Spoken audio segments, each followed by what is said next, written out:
Now I'm unmuted. Hello, everybody. Look at this. Great. Hello, Pastry Puff. Welcome. As you all may be able to see, Mars is in a mask rape. Now, Mars is sick, and normally Mars talks in chat. However, I feel like that's a little, you know, she's still part of stream, right? She's still on stream. I want her to be part of stream. So... What? Ooh. Okay, it moved. I have to fix it. But otherwise, woo!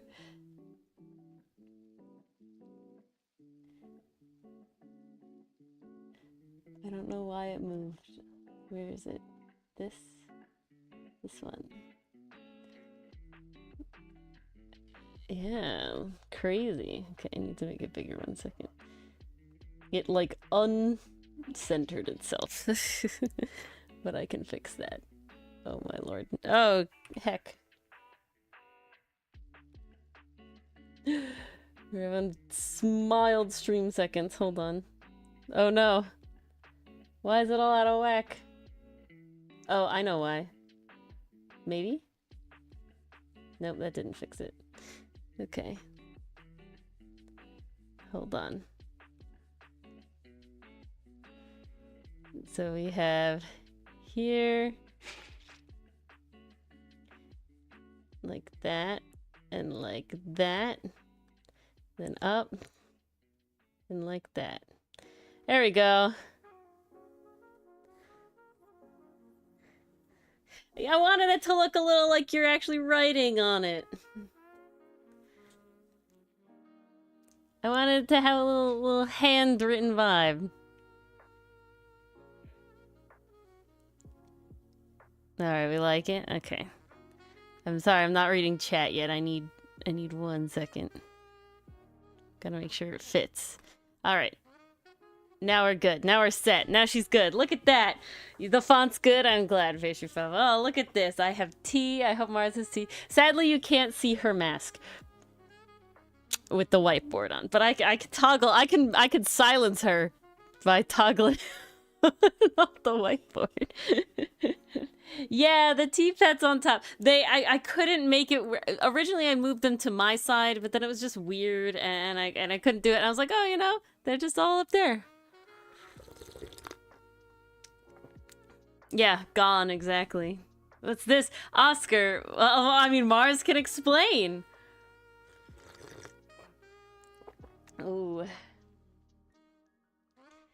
That sounds great.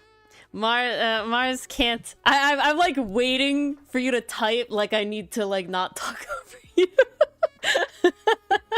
I'm like, I don't interrupt her talking.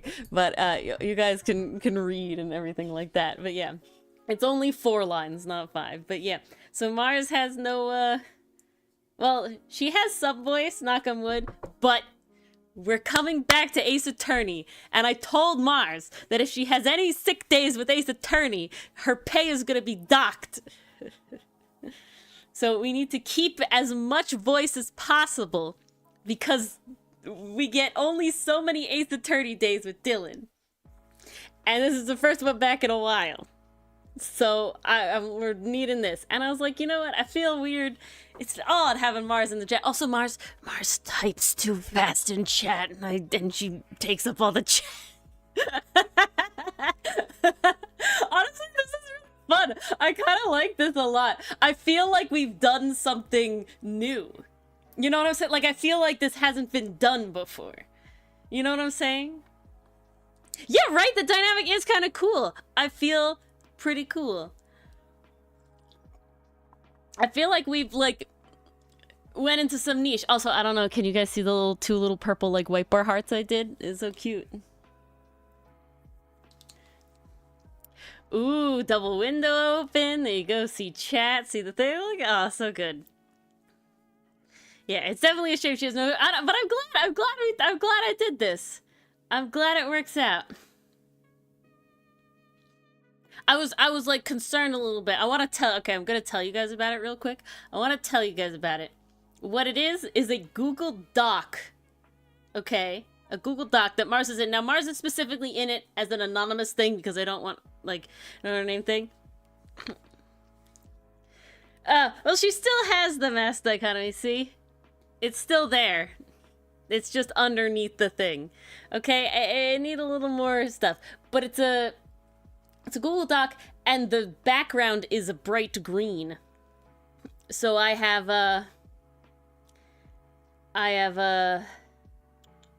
words and things and stuff. Brain. And then it green screens. I'll give Stenpat. And then it green screens over the whiteboard. And then she can type up to 5 lines, and then 4 lines, and then she has to erase them. But so we could change the font. We could change the size. But honestly, yeah, I'm pretty happy with it. I was like scratching my brain. Hello, Mason. Yeah, I was like scratching my head. And I was like, how am I gonna make this happen? But I feel like I like it a lot. I'm actually really liking this. I don't want to get it twisted. I wish Mars was here talking with us. However, if she can't, I'm pretty proud of this. I'm not gonna lie. This is working really good. I don't know what you're testing.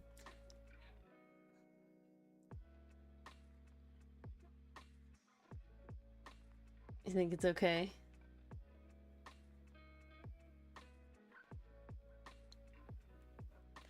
Yeah, no, so it shows anonymous jackal or anonymous leopard. I think anonymous leopard is the OBS open, and then it shows anonymous jackal, and it could show my name.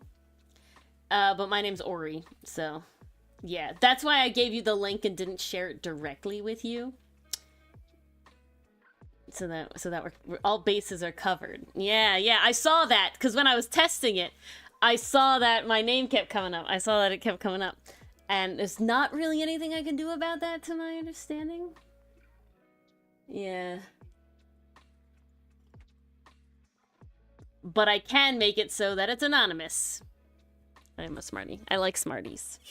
Smarties are good. All right. But look, ooh, I've been working on this one. We're getting through it. We're going down the line. Very fun, very cool. I'm enjoying this. But, yes, even though Mars is on Whiteboard Mars. Okay, I'm sorry. I couldn't really judge the size of the whiteboard compared to, like, her avatars. And the fact that it's just, like, Martha's eyes over the whiteboard is beautiful. It doesn't taste like chalk at all. It's got, like, citric acid flavor. I'm not gonna say it has any, like, specific fruit flavor, but it has, like, citric acid flavor. You know what I'm saying? Which is that good stuff.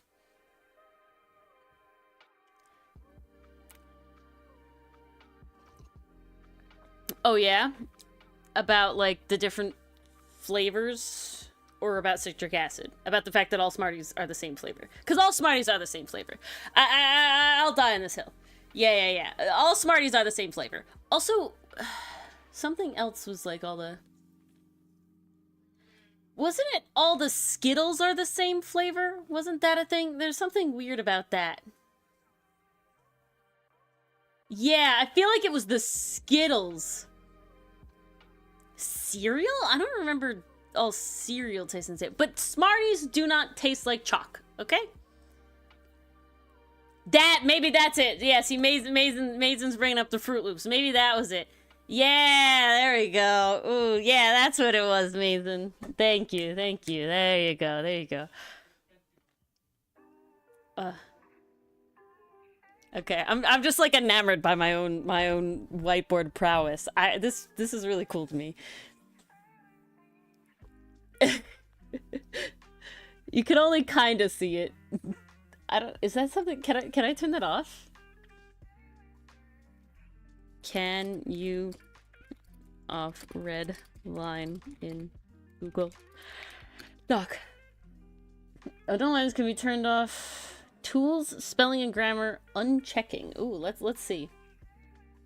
Go to tools, spelling and grammar, an unchecking. Ooh. Ooh, I think we're good. This is how you communicate in high school? Ooh, wild. I also like Smarties, Pastry Puff. Thank you. Thank you, Smarty Gang. Alright, you can test it, Mars. I think I did it so that we're good. I don't know how to not be on a cursor, though.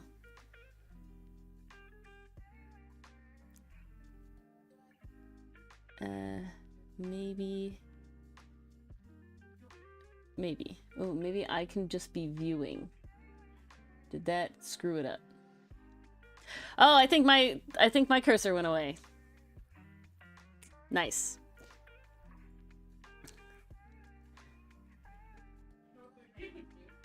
Maybe? I don't know. It is what it is. I did the best I could. But, what are we talking about today? We are talking about, storytelling and hair. And this was suggested by a lovely channel member, Enthuse. And, it definitely brought up... Oh, yeah, Mason, in school... What the fuck, Dichotomy? You can't hear me, but what the fuck? What? Smart. 1, rockets is a different thing. Number 2, why are your chocolate Smarties? What does that have to do with anything? Look, I got my own little translator from Mars now. Yeah, specifically for Dichotomy, this works really, really well. This is great. Okay, I need to stop looking at my own creation of this whiteboard and, like, move on. M&M's but better? Goddamn Canadians indeed. Yeah, chocolate though? Really? I don't know why Rockets are better though. Rockets is not a better name for Smarties. Like, I wouldn't say that Smarties is great, but why Rockets? Make them like flying saucers or something. They're fucking little cylinders. A rocket just makes me think of a firecracker, which is a completely different food.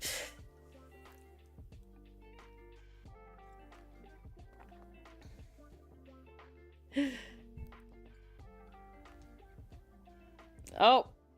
Okay, Nightbot, we need to turn you off. Tell Dichotomy that that is not an important thing. I was trying to test something out, and, we don't need it now. How do I... Dashboard. I don't want Nightbot online. Leave channel. Okay. I don't know if that was the Twitch one or not. I think that was the Twitch one. Oh god, I have to remember which... I think this gives me Ace Toonie.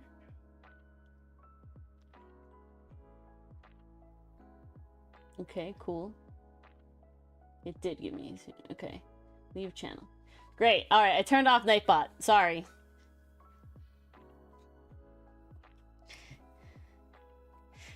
Nightbot was a test thing I forgot to turn off. Didn't know it had that feature. Caps all you want. We don't care. Alright. Makes them look like Skittles. Interesting. Ugh. Okay. But storytelling with hair. God, I'm so distracted by my own fucking whiteboard. So yeah, I mean, you know. But this is what we're gonna try to do. So this is brought up by Enthuse, and Enthuse brought up some specific examples from shows, but I would certainly be curious about Mars's examples and chat's examples as well. But let's first talk about, it's very much first time for everything. Let's first talk about I need like a Mars voice when I read out when I respond POQ to Mars's whiteboard. I don't know what my Mars voice would be. Just so those listener-only folks, you know, the opposite of dichotomy, can know the difference. But so I think it's actually very interesting. Maybe I should try to bring up our characters and show off their hair, because I think starting with our characters maybe, and then moving into like how the storytelling is, because like I think, yeah. I'll do our characters and basically why I chose the hair that they have, you know, sort of essentially, and then we can like move through and into sort of how hair has been used in storytelling and shows, because we obviously don't want to. This is more a character design moment specifically about hair with our characters, and then we'll go into how it did the storytelling in the shows, right? So I think that's very good. Here, and then I need Aster. And we are gonna shove Everett in here, because while his ref is old, he still has hair. And his hair still has a point. Yeah, go ahead.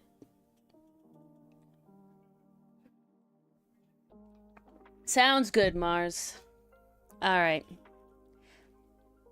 So, with Milano, big thing is he has very wild hair, okay? It kind of goes in the direction. He has the longest, well, maybe not. He has long hair. It's specifically not in any sort of ponytail or any sort of whatever. It's very just all over the place. It just kind of does what it wants, etc., etc. And this goes with his sort of a wild personality. He's literally island pirate man, you know? He's just kind of goofy all over the place. He's untamed, he's unchained, he's unsophisticated as well. You know, he's kind of a little, you know, he's wild, you know? He ain't here to be sort of kept down. So that's shown in the hair, wild hair. You see this also with like Merida, right? Merida's hair is very big that way. You know, specifically that's unkempt. You have those moments in the movie Brave where they literally have to try and shove her hair into that like bonnet thing. And it's really struggling to get out, just like her personality. Ooh, yeah, Merida's mom has very tight braids, so you see the difference there. And speaking of braids, you move into Hotson. Hotson, well, he does have this little, you know, undercut side thing. The big thing is that his hair is in a braid. And now he's not fully slicked back, you know, fully everything. He's still got some wild to him. He's still got some bangs. He does only have the one ahoge instead of the two that everybody else has. But his hair is in a braid, okay? And that's sort of definitely akin to one, kind of scholarly vibes, you know? I'm not sure why, but a lot of, like, librarian, you know, scholars sort of things have braids, so that gives to his sort of, like, intellect, you know, bookishness. And, but then being that it is in a braid, and a braid over a ponytail definitely gives a lot more restriction to it.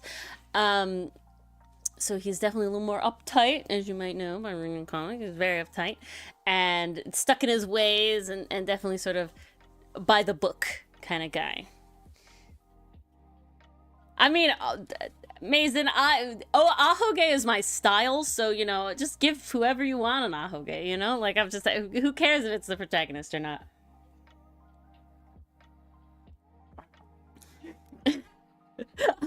Yeah, I do, my Mars, I do. Yeah, I like how they look.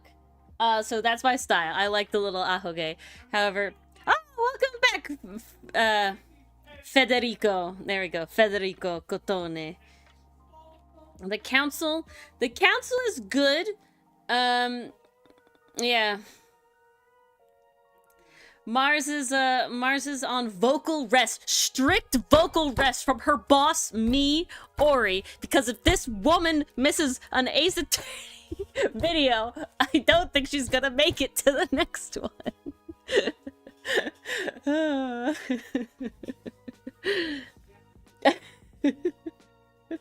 I know where you live, Mars. I know where you live.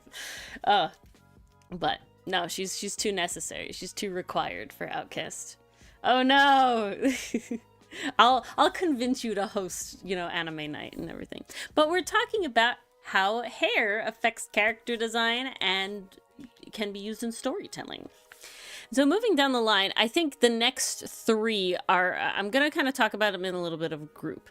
So they're all, of course, pirates as well. And now, probably the most similar hairstyles is Ferrex's and Aster's hairstyle. Are very similar. Okay, they have very similar sort of bangs and shape. They have very similar sort of hair, floofs and outs and everything like that. They are very similar. There is one big difference, and that is the length of the hair in the back here. Ferrex's is definitely leaning towards mullet. Okay, it comes down. It comes down fairly hard. Versus Aster's. Now he's hunched, so it looks like he has more, but it's actually much smaller, much shorter, not nearly as you can see here, poofy in the back, right? And that's the biggest difference. And this just to me is really showing exactly how much more Ferrex is wild and leaning in the Milano direction than Aster. But unlike Milano, both Ferrex and Aster still have some ties to, I guess you could say, civilization, in the facts that, like, Milano's illiterate, but Ferrex and Aster are not. And, so it leans in sort of how wild they are. I keep doing air quotes, like you can see. Keith, okay.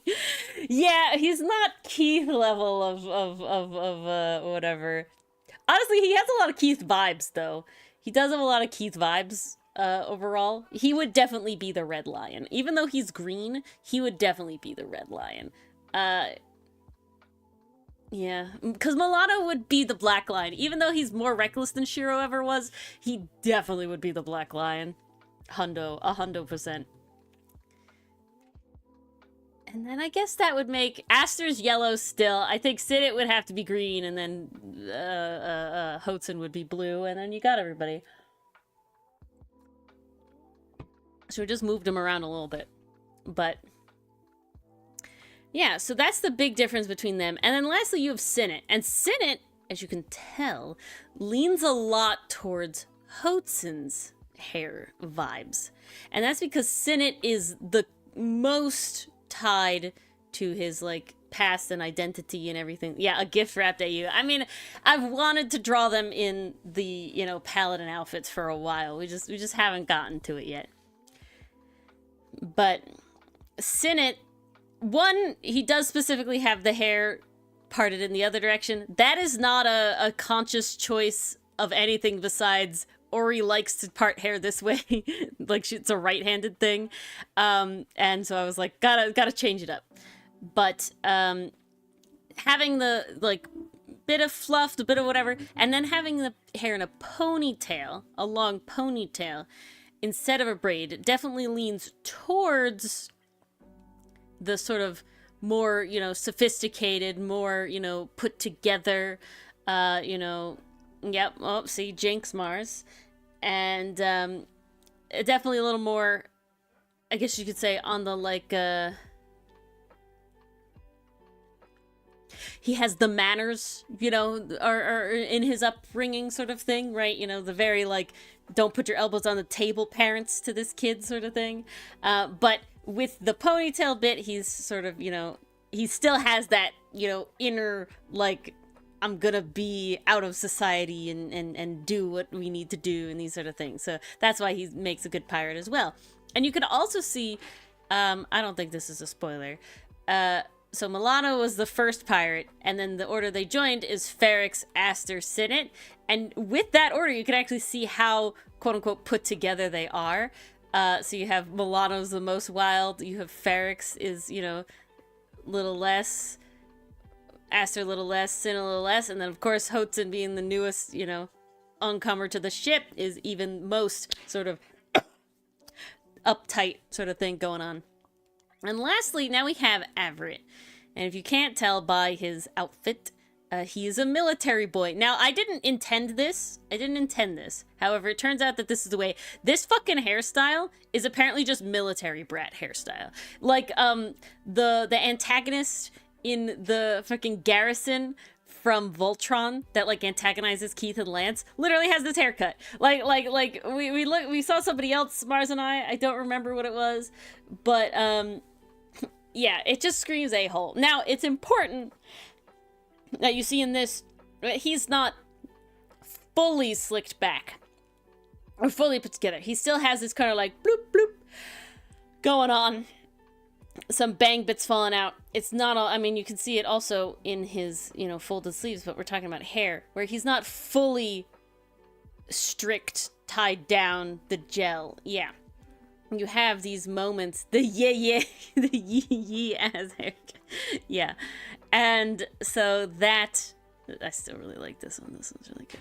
But, you can sort of see how he's definitely military. He's definitely much more kept than, you know, a lot of these guys, Milano, Ferrix, Aster, Senate.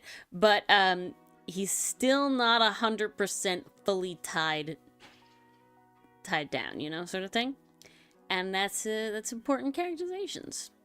So I'm going to continue to draw this now. And as we talk about that, it is now... there you go. His style mirrors Hotzen's in Chainblanger's. See? Yeah, it goes the opposite way. It comes up and over, you know, it flips up where Hotzen's hair a lot of the time flips down.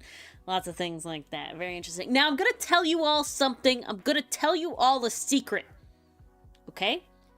I'm a hobby artist. This is not the secret part. I'm a hobby artist, okay? So I'm not sitting here trying to do 80 jillion thumbnails and really go over it and all this sort of stuff.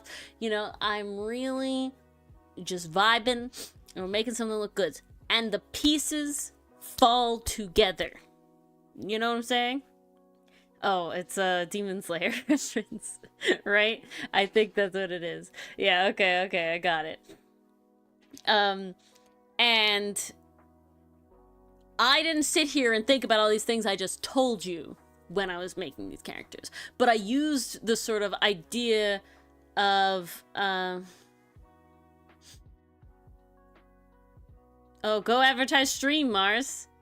Write it on the whiteboard and then take a picture. Yeah! Oh, this is brilliant shit. Okay, I'm tooting my own fucking horn, man. This is so good. I outdid myself. Okay, I forgive you, Mars, for having to be on bed rest because this is cool shit. This is cool shit. But the point I'm trying to make is that while these are interesting things to think about and these are interesting things to like go back and see like, oh wow, like it really mattered. It's a lot of those like innate things, right? It's a lot of those innate sort of like, I'm making a character that has this sort of personality and this sort of vibe and this everything, you know, and really it just started with personality and some little character bits, not like a whole ton of like, their backstories weren't fully fleshed out when I designed them, you know, all this sort of stuff. So, I think Averitz is probably the most fleshed out when I designed him. But it just goes to show that everything sort of lines up, if that makes sense. If you do anything with mild intention, you don't have to be sitting there thinking like, oh, agonizing, oh, is this the right hair, is this the right clothes, is this the right whatever. Sometimes, you know, just use the things. Use your tools that you get by absorbing this, right? Listen to these things. Listen to character design stuff. Absorb it however you can. You know, maybe copy whatever, you know, to practice sort of, oh, this character has this sort of thing, this character, and analyze. But if you're doing it for a hobby, when you're just kind of doing your own character stuff, you know, just feel it out. Just feel it out. Oh, look at that. All them likes. Great. Thank you. But moving into places where storytelling was done with hair. I think the ones Enthused mentioned, I very much remember, were Avatar: The Last Airbender themed specifically with Aang and Zuko. I also see The other big one is Mulan, is a good one as well.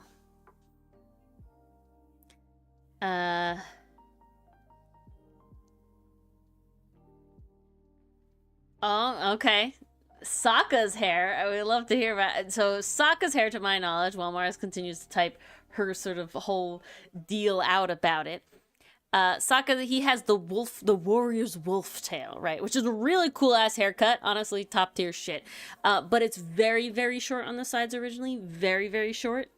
And as he progresses through the whole thing, it definitely fills out more. It never gets long on the sides per se, but it definitely visually gets darker, which is a wild thing to see, because usually those sort of hairstyles, you don't see stuff like that very much. So let's see if I can get a good...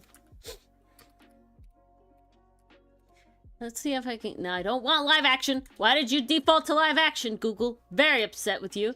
Oh, perfect, right here. So we have this Sokka from the early seasons. That's like fully shaved down to the head. You know, that's fully shaved. He's got this one little strip fully shaved down to the head. But then later Sokka, you have this where it's like shaggy, like he's let it go. You know, it's always long on top because, you know, he's not cutting his hair, but he just lets it happen. Versus, like, there's some way they could shave, because Aang is specifically, like, bald the whole time, or most of the time. Right. But, Sokka lets it go, lets it happen. We need to see what's Marge writing. Oh, there you go. His worldview changed, like his hair. He grew as a person, and so did his hair. I will say, this is just a mild side thing, but, well, this is a funny picture. I really enjoy the fact that, hold on, let's get a good one. I really enjoy the fact that they do show him with his hair down in a scenario where his hair would be down. This is a great scene. But the point is just that, like, a lot of time characters that have, like, a hair style that is especially, like, it would hurt to keep your hair in that tight of a ponytail all the time. Like, that is snug.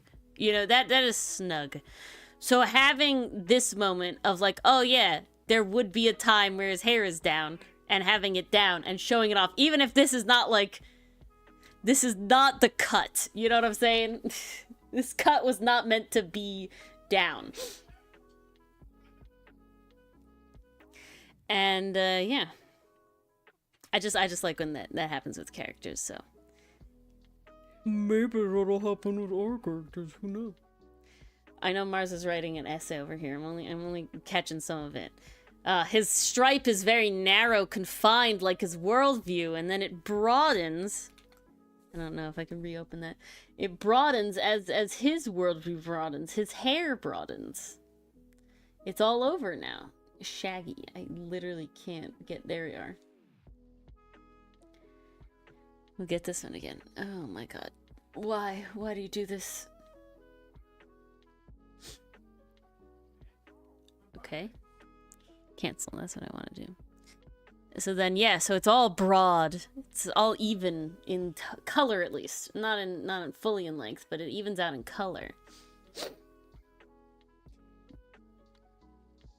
So, Mason, I would say that draw Addie with her hair undone if there so comes a scenario where her hair would be undone, right? Does that make sense? So it's like, we see that one thing with Sokka with his hair down, okay? But that is specifically, he is literally, one, he's gonna see Suki and they're gonna whatever, but two, he's going to bed, right? Like, that's the big thing, right? He's going to bed.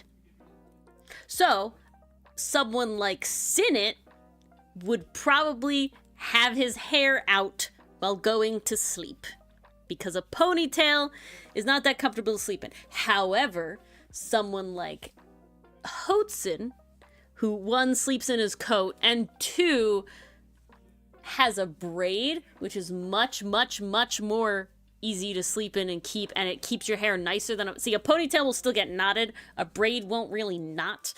Hotsun would not be taking his hair out. That would be a big deal. Similarly with Milano putting his hair up, you know, there might be a scenario where it's like getting in his face, then he would put it up, right? Maybe Ferrex, there's a lot. I liked in the early seasons of Blue Exorcist, Rin, actually, he has long bangs, and they actually make it so that when he's like reading stuff or when he's doing stuff where he has to see, he literally clips it up. He clips his bangs out of his hair, and I loved that. I love that detail. So he normally has, this is how his hair looks normally. Very in his face, lots of bang, very in his face. But then you have little moments when he's doing stuff where he clips his bangs out of his face. And it's like, yes, yes. Like when he's reading a book or when he's baking a cake, it's very like, oh, you know, this is what someone would do.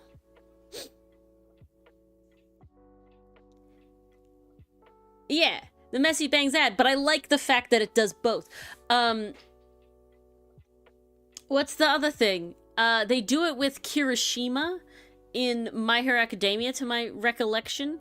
They actually show that, like, Kirishima spikes his hair. Like he physically does that to his hair. It's not... And I think he also dyes his hair, if I remember correctly. I think that's canon and not fanon. It might be fanon, though. But I think it is canon. Mason would be the one to correct me. But I like that it gives realism. But again, it's something that doesn't need to be shown if you don't hit a scenario that... it's required, right? I've been watching Arcane, and this isn't Arcane spoilers to my opinion. It's literally just something happens, but it's not really a spoiler. But there's hair dyeing in Arcane, and like that's a cool little thing to actually show, you know, like things that happen. Yeah, character info and things like that. So Mason, I would show Addie's hair down if there's a scenario where Addie's hair would be down. I just know you read it, Mason. I don't know. I don't know. I'm even less. The level that you are, I'm gonna tell you I'm less, because I definitely am not that. So I definitely have. It's not only zines, Mars. It isn't only zines. They are mostly Bakushima. This is very true. She's calling me out really hard. But I've consumed a lot of... I've definitely consumed a lot more My Hero fan content than official content. That's just how it is. I've seen seasons 1 through 3, and then I've read what happens in the manga that basically encompasses, I think, season 4 and 5. But definitely season 4. I can't remember if it's 5. It's not. But I also see, like, official content, too. So I just can't, yeah. I had plans originally once upon a time to get back into it, and it's like, I don't think I can handle it at this point, if I'm being completely honest. And, it's just longer. Yeah, I mean, it's good to my understanding. It is just a longer anime, because what are we getting into, season 7? 9? It was up there. I don't know. Yeah, it was up there. But, yeah, other characters in Atla that have the storytelling thing, Zuko. Zuko has a big one. He has that really incredibly little tight patch of hair, which again, very narrow worldview sort of thing, very tight, very also specifically the style of the prince, right? He still wants to be the Fire Lord Prince, you know, the Fire Kingdom Prince. He's still tied down to that exactly. And then with him and his uncle Iroh, they have that specific scene where they cut it off. They have a specific scene where they cut it off. And then we have another season where he has short buzzed hair as he's sort of growing it out, right? It's pretty short, where he's like getting better, but he's literally losing his fire, right? He's literally using his will to fight and everything. After he... Was that? No, because that was in... He had the sort of buzz look in Ba Sing Se. When they were in Ba Sing Se. That sort of shook. Yeah. And then he had something else. La hair. Images. Yeah. He had sort of like a short... Yes. Starving buzzcut Zuko. And then they have one where it grows out even slightly more. And then we finally get what is the best hair Zuko, where he's kind of shaggy and everything. Oh, here's a perfect... Okay, I don't know about these. But here's most... Some of these are memes, but some of these are meme. 5 and 6 are kind of meme. But, yeah, we have one where it's very tight, very exactly, you know, Fire Kingdom. Then we have this one, short, kind of buzzed Zuko, where he's, like, trying to find himself, whatever. This is where he kind of cut, I think this is actually afterwards. So this one would come next, where he's like, finally, I'm a person. And he's like, it's him, but still the Fire Kingdom is part of him. Yeah, exactly. 3 is like in here. 5 is a meme, and 6 is the Ember Island players or whatever. So we're not counting these. But very progression. 3 is from the finale. That's what I thought. Yeah. So 3 is when he's like, oh, he's being Fire Kingdom now, but he's him, right? Like he found himself.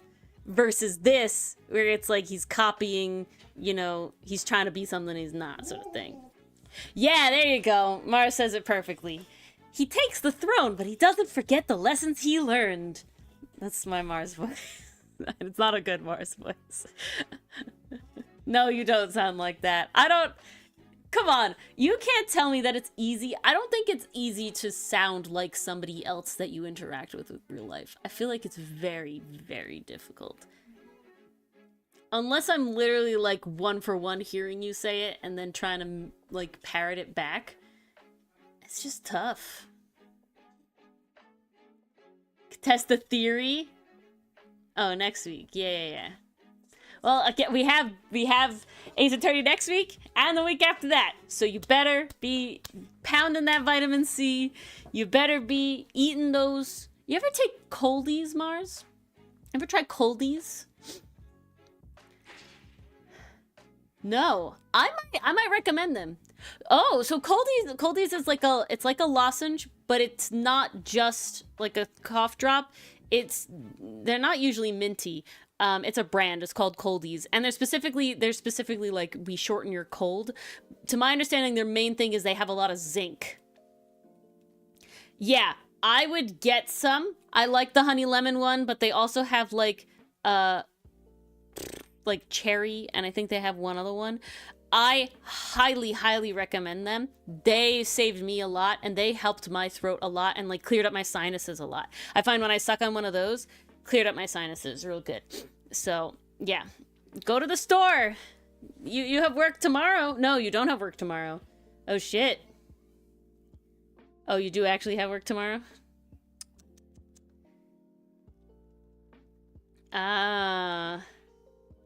Well, you can get it while you're out then. No excuse. Just go to the store and pick some up. That's what you should do.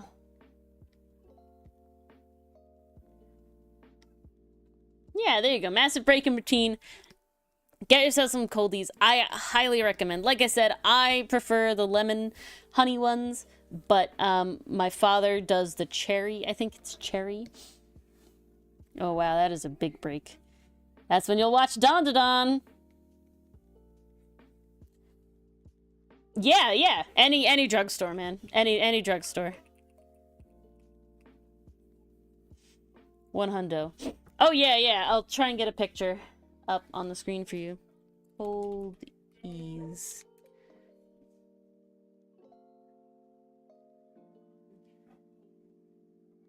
So this is the box I'm used to. They're showing me a bunch of different boxes. So this is honey lemon. But they also have like grape, it looks like, and cherry. This is what I'm used to. But you specifically want the like shortens your cold sort of stuff, right? So like, see, it's like shortens your cold, that sort of thing. It just pumps you fucking full of zinc. It will make your taste kind of weird. Like, it will make your tongue feel a little odd, but it's good. Oh, yeah! Oh. you took up too much space, Mars. Need it, don't care. No, it's worth it to me.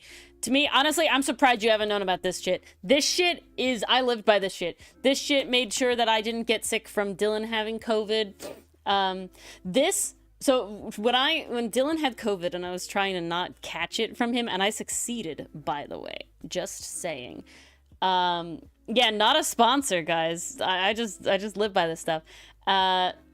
I had the coldies, and I took it every time that you were able to. You know, it's like every 2 to 4 hours, something like that. It's on the box. And then, emergency tablets and just regular throat lozenges. Useful automatic disclaimer indeed. Yeah, I just like coldies, guys. But, yeah, do you guys have any other examples of hair, of storytelling, or just character design that specifically concerned just hair? I know I brought up Merida before. I mean, Mulan, of course, goes through, you know, very literally to change who she is, but also, like, the act of cutting hair. The act of cutting hair is very important. Rey and Buddy Daddies. Ooh, that's a fun one. You can use it to show the character's personality changes over time. Yeah, as they grow, the hair grows. Rey and Buddy Daddies is a really good one because his two sides show specifically like business versus like normal. We're not the same. What is it? Rey, Buddy Daddies. I don't know why Rey Buddy Daddy's height is the first thing. Yeah, so we have business Rey. The secret undercut is very good because you can hide it. And then he's like, it's all business, right?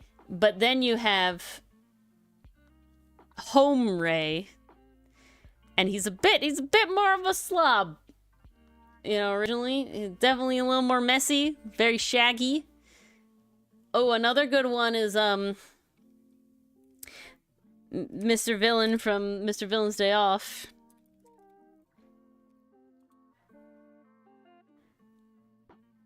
Yeah, here we go. This is what he looks like while he's on the clock. And this is what he looks like while he's off the clock.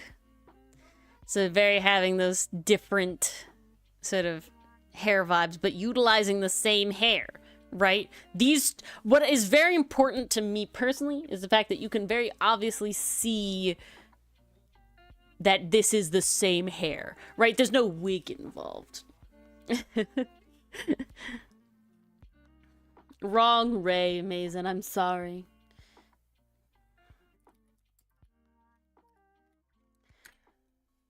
But yeah, I think it's important that you can very obviously see this is the same hair involved, right? It's not like, oh, somehow their hair is transforming to something else. Unless that's the specific point, you know?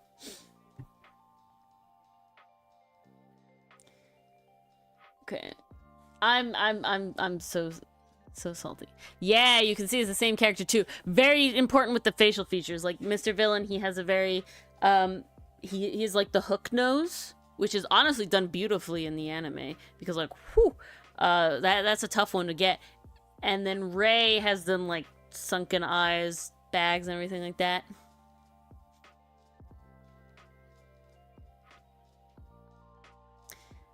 You've seen some people lose the character when the hair changes. And we'll give Mars a second.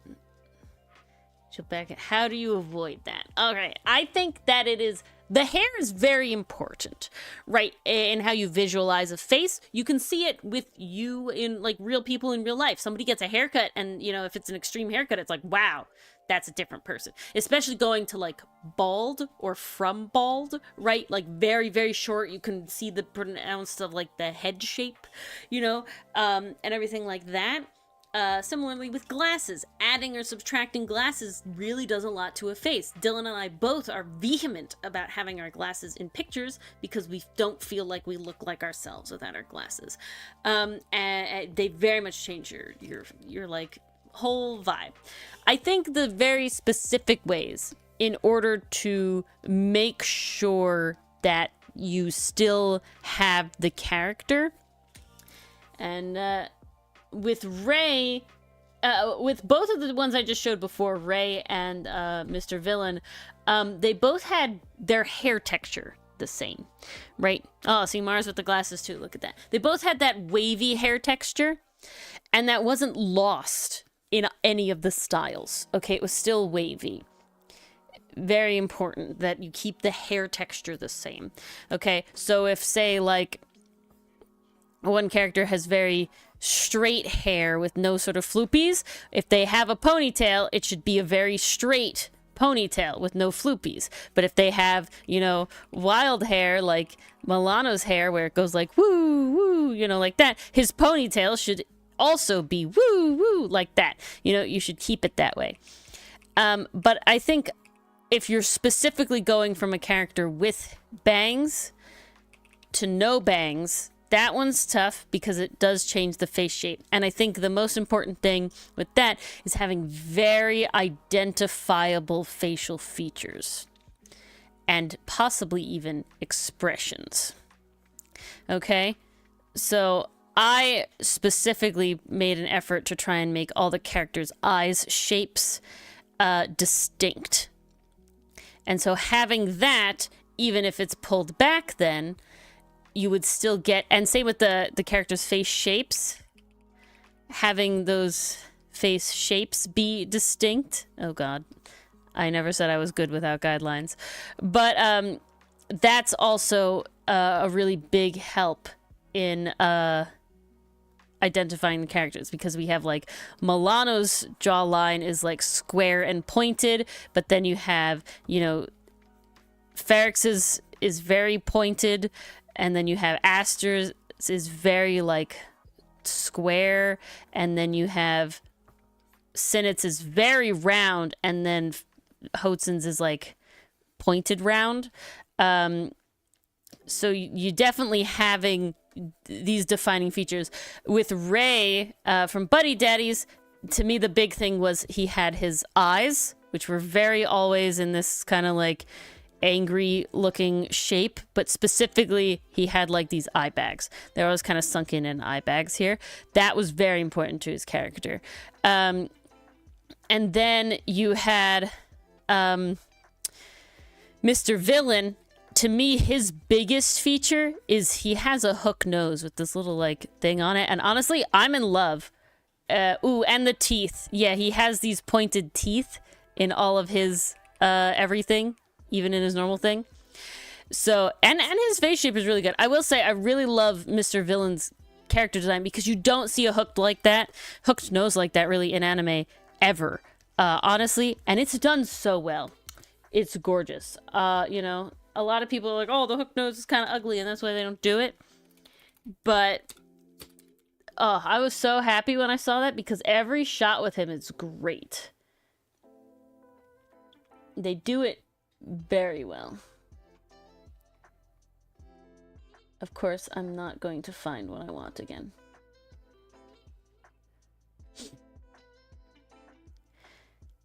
You know, it's just having the little... it's so good. You don't have characters like that. They're normally a little upturn and everything, and it's great. Ooh, and his ears. He has little pointy ears. That also helps. That also helps. Oh yeah, 100% Mars. I definitely think that. I definitely think that adds to it. And just it's a villainy nose, you know? It's a villainous nose, I guess.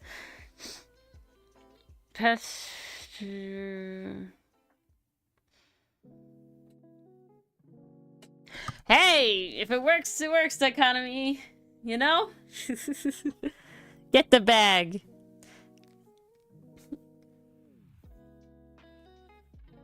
Get that bag.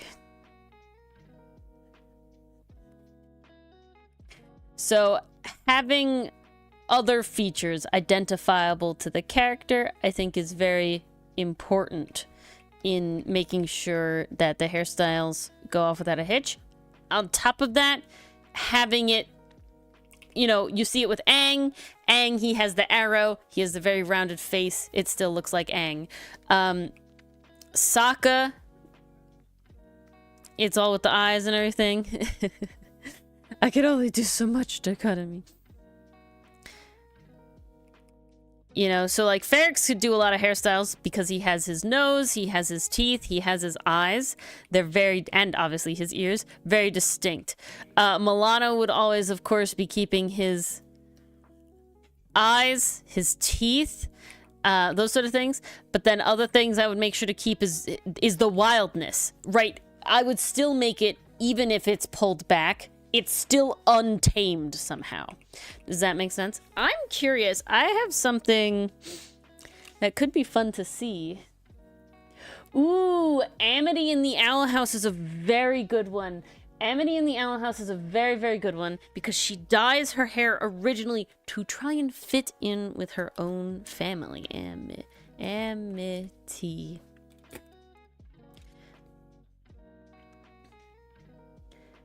She originally dyes her hair to fit in with her siblings and her mother specifically, right? So her siblings have the green hair. She specifically fits in with her mother who has green hair. Siblings.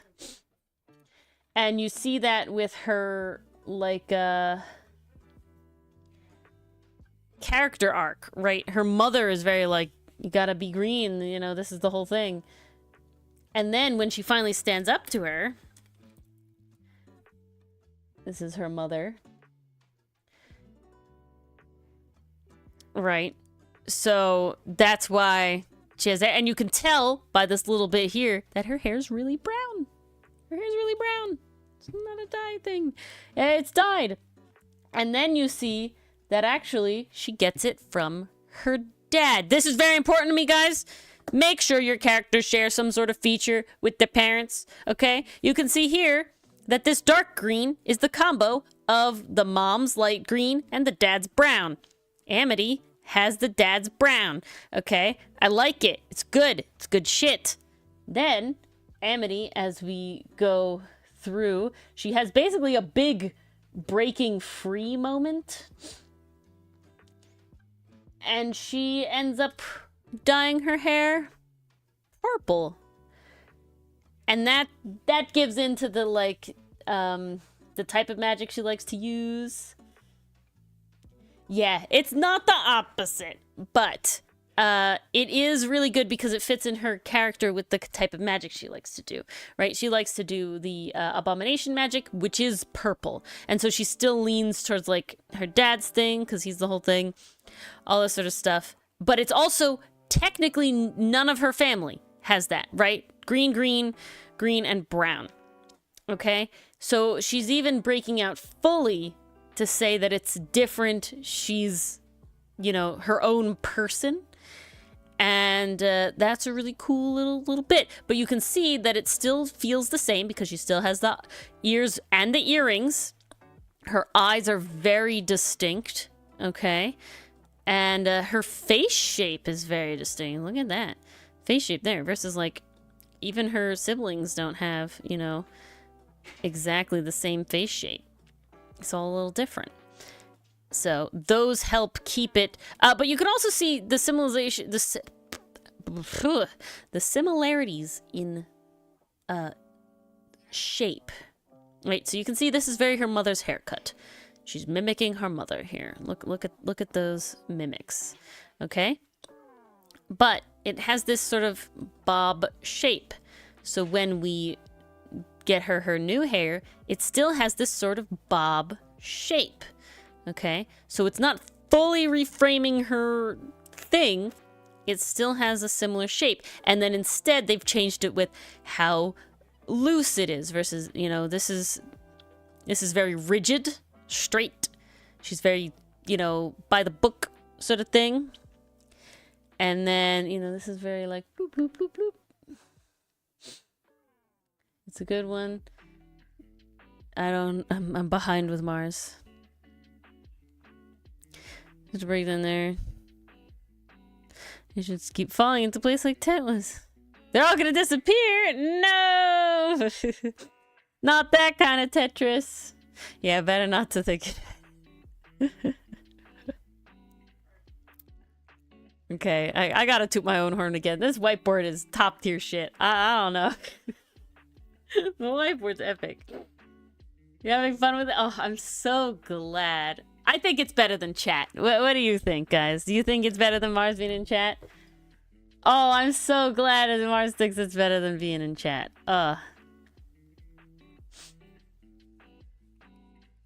That's good. I'm glad. Oh,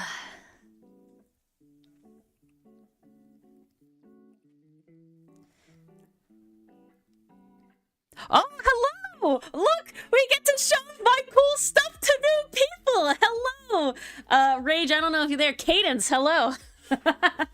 Cadence, welcome. Lovely Arc playing. But hi everybody else, welcome. We can see Mars's cool thing. This is epic to me. I'm sorry. I'm just gotta like show it off. So Mars is on strict vocal rest, so she can voice act with us on Friday. Very important. And the past few times it does this, she's just been in chat. But I felt that I didn't like her being in chat. She's part of stream. She's on stream. I want her to be with stream. And also, she takes up a lot of space in chat, guys. No offense to Mars, but she talks a lot and she types a lot. And then I'm missing people's messages in chat. And so I figured this out, which I'm really proud of. Okay, I'm really proud of it. I'm not gonna lie. It makes me I'm very happy that it's come. Yeah. Made you come home like a worried mom, indeed. I'm very happy with it, and I can toggle it on and off. I can silence her, but I won't do that. But I'm very happy with it. I won't silence you, Mars. Honestly, there's too much brain power in order to silence you. Does the... Oh. Oh, I'm so glad, Rage. It was actually a really simple setup. It's just a Google Doc that we both have access to. And I made it, I made the background of the Google Doc, the green screen green. And then I keyed it to that, picked a font, sized it all up and everything. And then I gave Mars, the code, and she can type in it. Yeah. So really nice. Go read Outcast. Yeah. She can now shill for us all the time. I don't have to remember. I don't have to remember to shill. Look. I'll type it in chat. Outcast comic. Yay! Beautiful. But honestly, she types fast enough. I don't think I would do good with a whiteboard if I'm being honest. We'll never have to try it, though, because Ori fucking pushes through with the power of coldies. No. I'm also, like, not a great typer. Actually, I'm not that bad. If we're actually being honest, do I hunt and peck? Yes. But in the grand scheme of things, I've learned that I'm really not super terrible. I do make a lot of spelling mistakes, though. I'm not a good speller.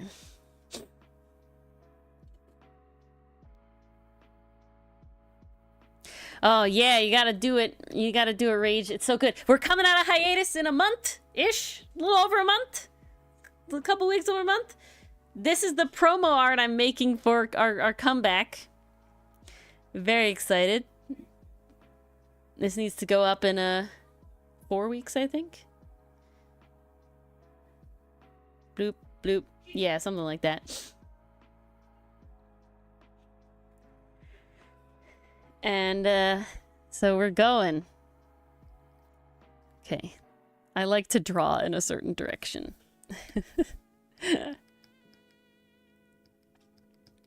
I give myself such a crutch. I don't know if it's really a crutch. I can draw the other way. I just don't like to. If I don't have to. Your ears need to come back here further. Boop. But we've been talking about hair and character design and storytelling. So we're trying to think of other ones that have that going for them.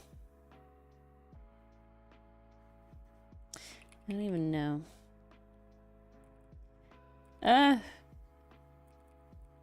Okay.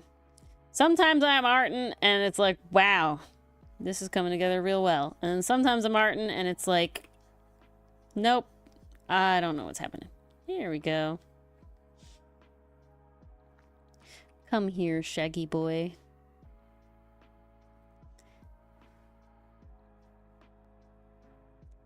Okay. Think we're doing good now. But ooh, I had a lot of hair stuff going on with one of our character designs. I go AFK every now and then. Tisk tisk, Mars. Tisk tisk. How dare you? Yeah, I do. Never mind. No. You know, whatever it takes. I care about Friday the most. Do I want to on stream? Yes, I do. I miss you. I really do. I'm so sad. But honestly, I need the 8th attorney to happen. I think so many. Oh. No. Oh, Mars is putting words in my mouth. I gave her too much. Nah, honestly, I didn't give her too much power. She would have just been doing it under my nose in chat if I didn't give her this. Technically, the power that she has is that I can't scroll up and see all the shit she's talked about me while I'm not paying attention. Yeah, they don't fly by as fast. Which I like. If I'm being honest, it's a good speed. It's a good speed. I'm very happy with it.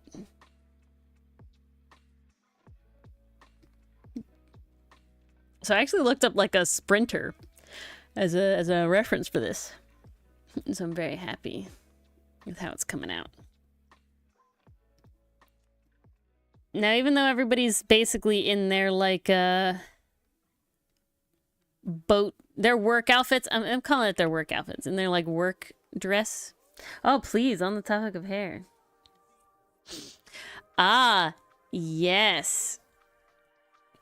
So Laios has a little bit of character. So not within his current arc, but there are like flashback related things a lot of time.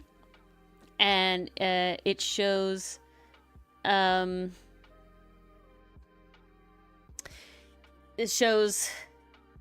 sort of stages of his mental health. Honestly, with Laios, it really shows his mental health. That's another thing you can show. With am I doing spoilers? I'm gonna put spoilers.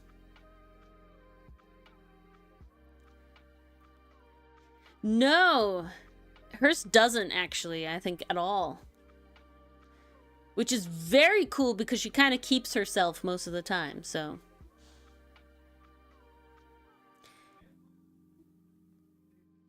Yeah, exactly. Exactly. And no, I liked it. And she very much is that kind of person. Versus Marcille changes her hairstyle and even cuts her hair for spells all the time. I think Static... Ooh, also with Senshi, we have him like cleaning his beard and all that sort of stuff as well. So, bringing hair into it at all is always very interesting.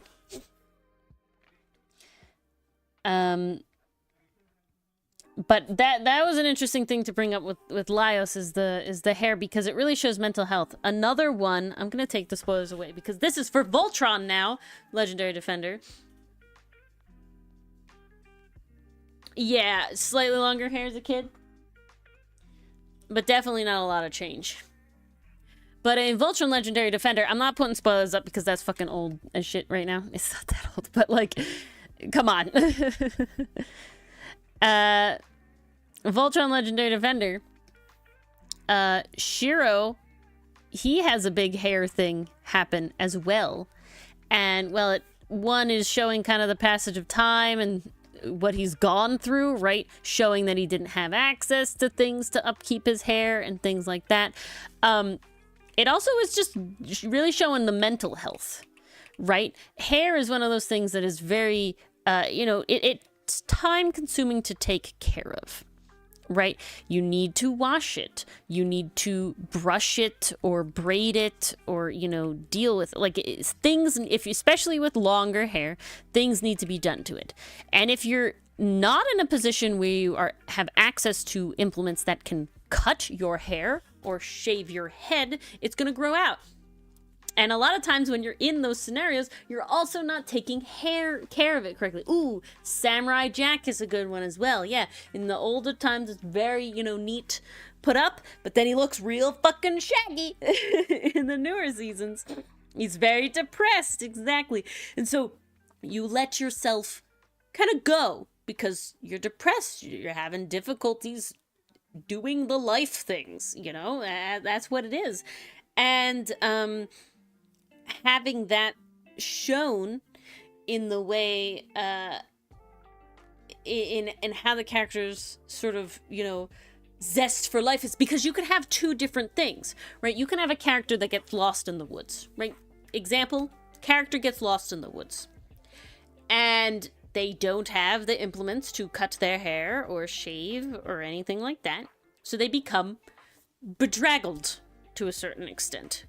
However, somebody who is still pep in their step, still with hope, surviving, say Bear Grylls style, doing it, getting it done, may take the time and effort to wash their hair in a river, to just rinse it out, or finger comb it, or braid it and tie it with a string, whatever, if it gets that long. And while they may still be quote unquote shaggy because, you can't really do so much with a beard at, until it gets to a certain length, with your hair, you can do certain things with it. And you could have a more, what's the word? Purposeful, taking care of your hair versus somebody who gets lost in the wood and is, really having an issue with it and having a bad time and doesn't think they'll ever get out, may not pay attention to how their hair looks and how their hair goes, and may not put any effort into washing it or combing it or anything like that, and may be really shaggy and disheveled and things like that. Ooh. Yes. What is your next one, Mars? I've made Ferrex a little too buff. Let's tone him back. He's buff, but not that buff. Ooh, okay. Tanjiro from Demon Slayer gets a hair little change. That's honestly kind of subtle, in my opinion, overall, but it is certainly there. But as far as it's like one of those things where you don't, in my experience, really notice it until you get the flashbacks.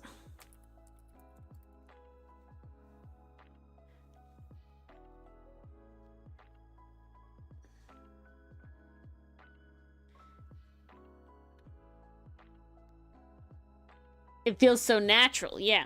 It feels... Okay, so I'm actually thinking of something slightly different, Mason, but you are right. So the one that Mars is talking about is this one. It's very long. This is not what I was talking about. But this is how he, like, looks for most of this, the vast majority of the series is this. But we have this moment. But what I'm talking about is his very original hairstyle from the very beginning is actually this, which is in a ponytail somewhere in between. And I always forget this Tanjiro. And because it's very similar to this, but he has the ponytail. Okay, and so changing in it, I always forget about this one. But this is, he's happy, he's living life, he's having a good time. Now he's having a rough time, he's training, the time has passed, he's going, he has a goal, right? He's focused wholeheartedly on a goal. And then you get to this one where he's living his life. He has a purpose again. He's done the thing.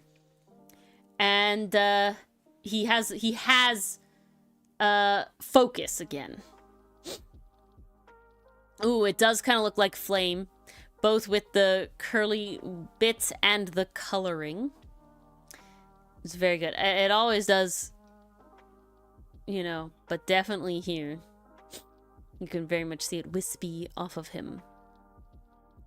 That is a good one. Very good, Mars. Very good.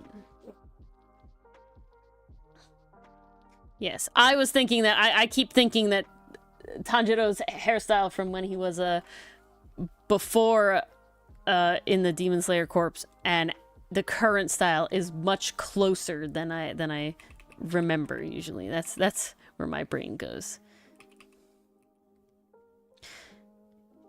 That's why I'm like, it's not that different. No. The one you guys were talking about was different. When he was a wee lad, indeed. Okay. This also just ties into my point with hair. Make your characters related if they're supposed to be related. Okay? If they're supposed to be related, they will have a feature that is not necessarily identical. Sometimes anime could go a little too far and they're like basically the same character but slightly different. Like what's his name? What's the fire guy?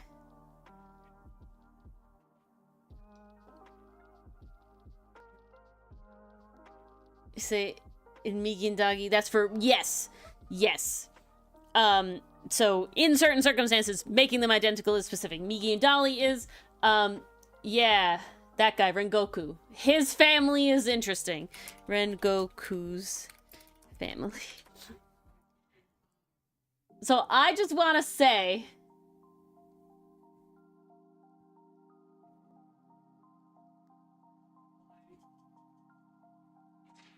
what's a good image? I'm trying to get a good image here. This one. This is good. I just gotta say, she does not look like them at all. Now, obviously, she shouldn't look like the dad, but these two children should have something of the mother here. Okay? These children have identical hair to their dad at slightly longer, different length. This is too much. Okay? He says dad, similar foreheads, which is perfect. See, Mason, that's what you gotta do. That's what you gotta have. But, like, these three are the same, and this is some random woman. Like, there's gotta be something. They do look, yes, Paige, but they do look like Pokemon Evolution. This is, like, too crazy. Also, vehement hate on the, weird, like, forced sexual dimorphism that sometimes happens, where it's like, all the girls have the same genes as the mom, and then all the boys have the same genes as the dad. Terrible, horrible, hate it.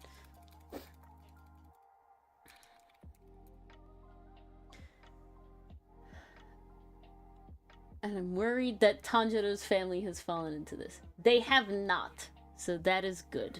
Let me find a good picture of them. Why are they always such weird? Okay, this is probably the best image I'm gonna get. But you can see, so Tanjiro has his father's hair. That's fine. But then this brother has his, like, their hairstyle, but with the mother's hair, because it's not the same red. And then these all have, like, varying shades of the red, right? Like, so it's like, oh, this is recessive. Okay, and then we got, like, Jean, you know, but his hair is still kind of blackish. This is better. Yes, exactly, Pastry, especially when the characters are animal related, right? It happens in Treasure Planet. Hate it. It literally implies, okay, I'm not gonna say I vehemently hate it. It does specifically imply that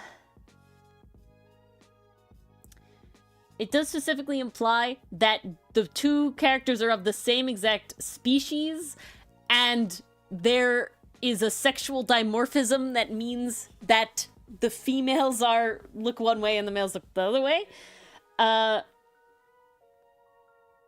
There's only so much you can do with it. Okay, Mars, I gotta show you what we're talking about. Treasure Planet docs babies. Okay. This happens in Treasure Planet.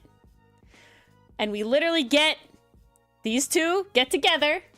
They have children. Good for them. These are all cats. And this one's a boy and he's a dog. Okay? So we're either implying that these are the same species and all the women look like cats and all the males look like dogs. Or it's just weird. I spit in my microphone really hard. Does Lady and the Tramp have babies? Lady and the Tramp. Children. Yeah, fuck, yeah, I was right. Lady and the Tramp. In what universe do all the female dogs look like the mother dog and all the male dogs look like the father dog? This is not how it works. Yeah, exactly. This is not how this works. You don't know. This is not how this works. Lion King children.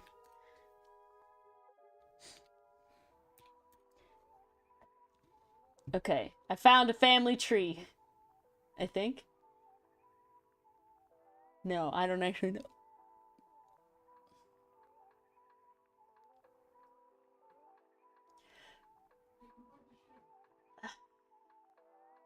Lion King lions.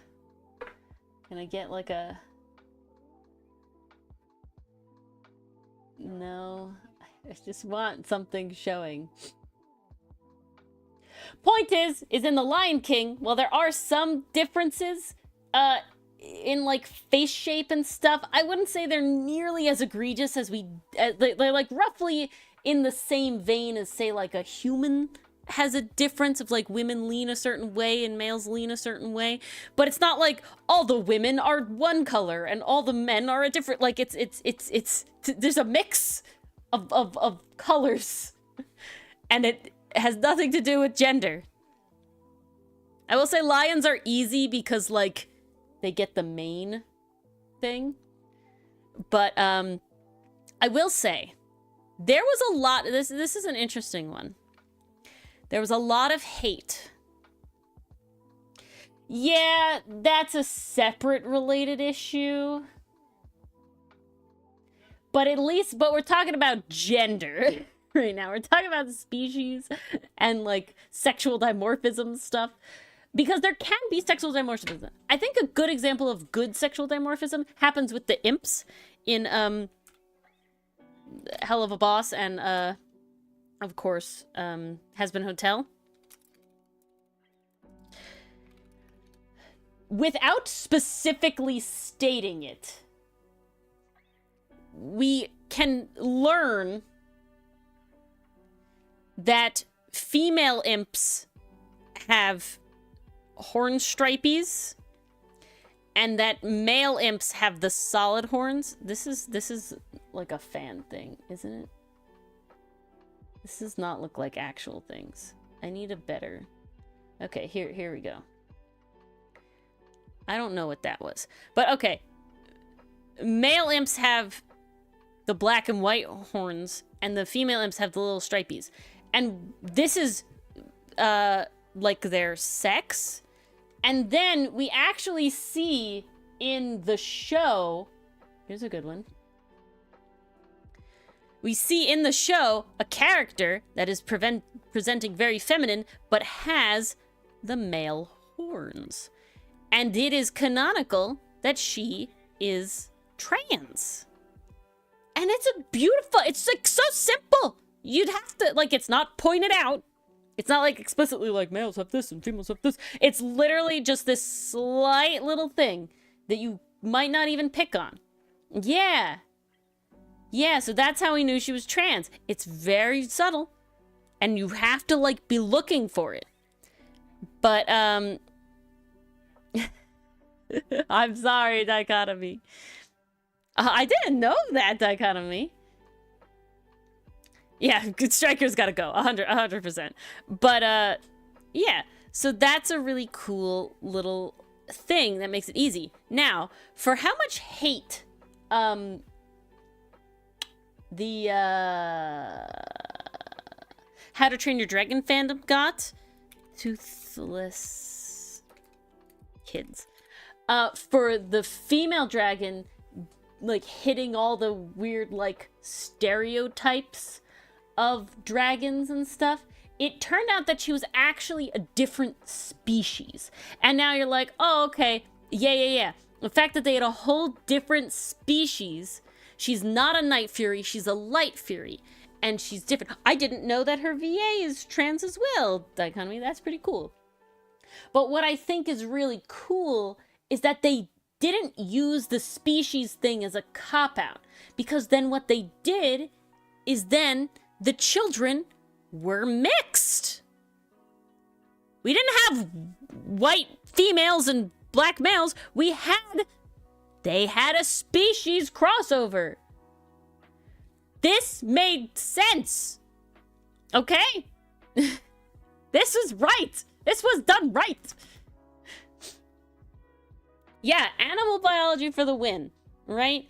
And so this, to me, made it so that all the other things didn't matter because they actually made her a different species, specifically, right?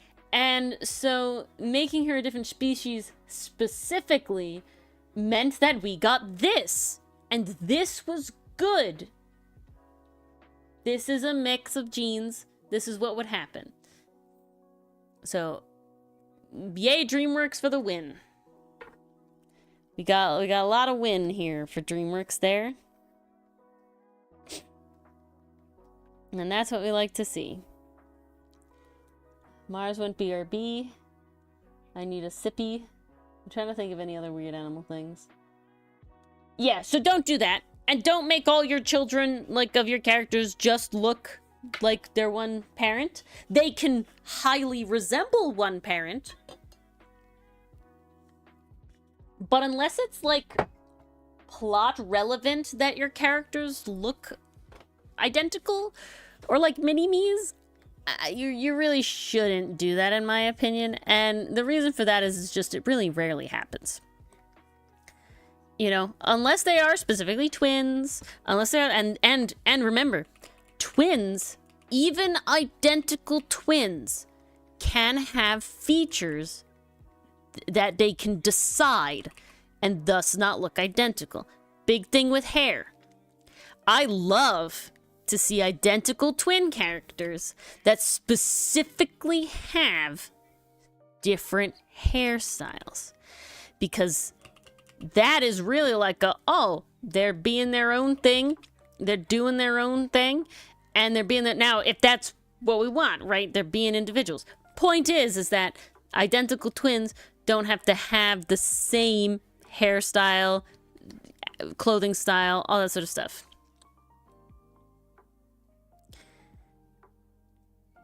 Yes. Oh, that's a really good one too, Pastry Puff. And you even see it with, like, Oh, I'm so sorry, Zach.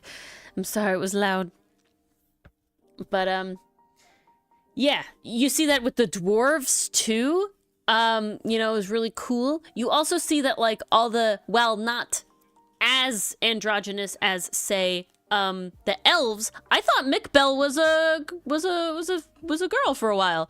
I didn't realize that he was male, because all of the half-foots do have very rounded, soft, childlike faces. And so you couldn't really tell. So I liked that a lot in the orcs as well. While there are like differences, they're very, you know, specific to the pig vibes, the boar vibes, and everything like that. But always very fun. One of my favorite things is definitely when like dwarf women have beards. Because that's just like a fun, different thing. And it's like, and you know, and then having other outsiders be like, oh, women with beards. And then the dwarves are like, my woman has the best beard. It's great. You know, that being like a thing. Always fun. I like when they push elves more androgynous for, you know, tall man standards, human standards. All cool stuff to think about. But especially when you go into like full on sexual dimorphism in nature is not as common as you think. One back, dwarves are very attracted to half-foots, and they inherit their masculine half-foot. They inherit their masculinity. Oh god. I need to back my brain up. I see. Dwarves are extra masculine to half-foot standards. Makes sense. See? Very fun stuff to think about. Right? Very interesting sort of lore things to deal with. This is just not happening, Ferrix. I think technically... Ha! Oh, a new way. Share, Zach. Share. Flirt with them for fun? As long as it's not those specific scammers that are trying to get you to, like, flirt with them. You know, there's those kind of scammers. But the ones that, like, want your car warranty or whatever, yeah. That could work. Ask him to be your sugar daddy. Give me your credit card information. Why don't you give me yours first? Very funny.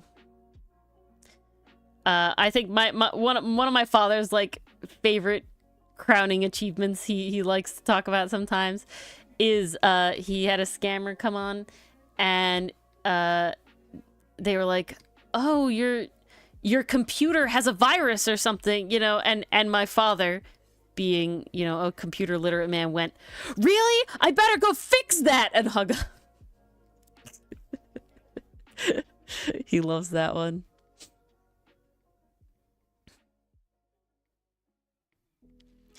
Oh, Mars is back. Talking in accents. Yeah, no. It's a good one, that's for sure.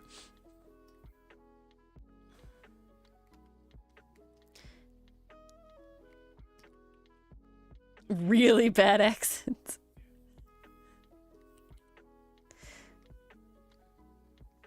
There was something and it was like someone who was like multilingual and it was like they just kept switching languages. So it's like, oh, they're in English talking Spanish. Oh, you could also speak Spanish? Well, now I speak Korean, you know, whatever. And just going, jumping around. They would never get a translator. Oh, SNL level bad accents. Well, that's probably where he learned them all.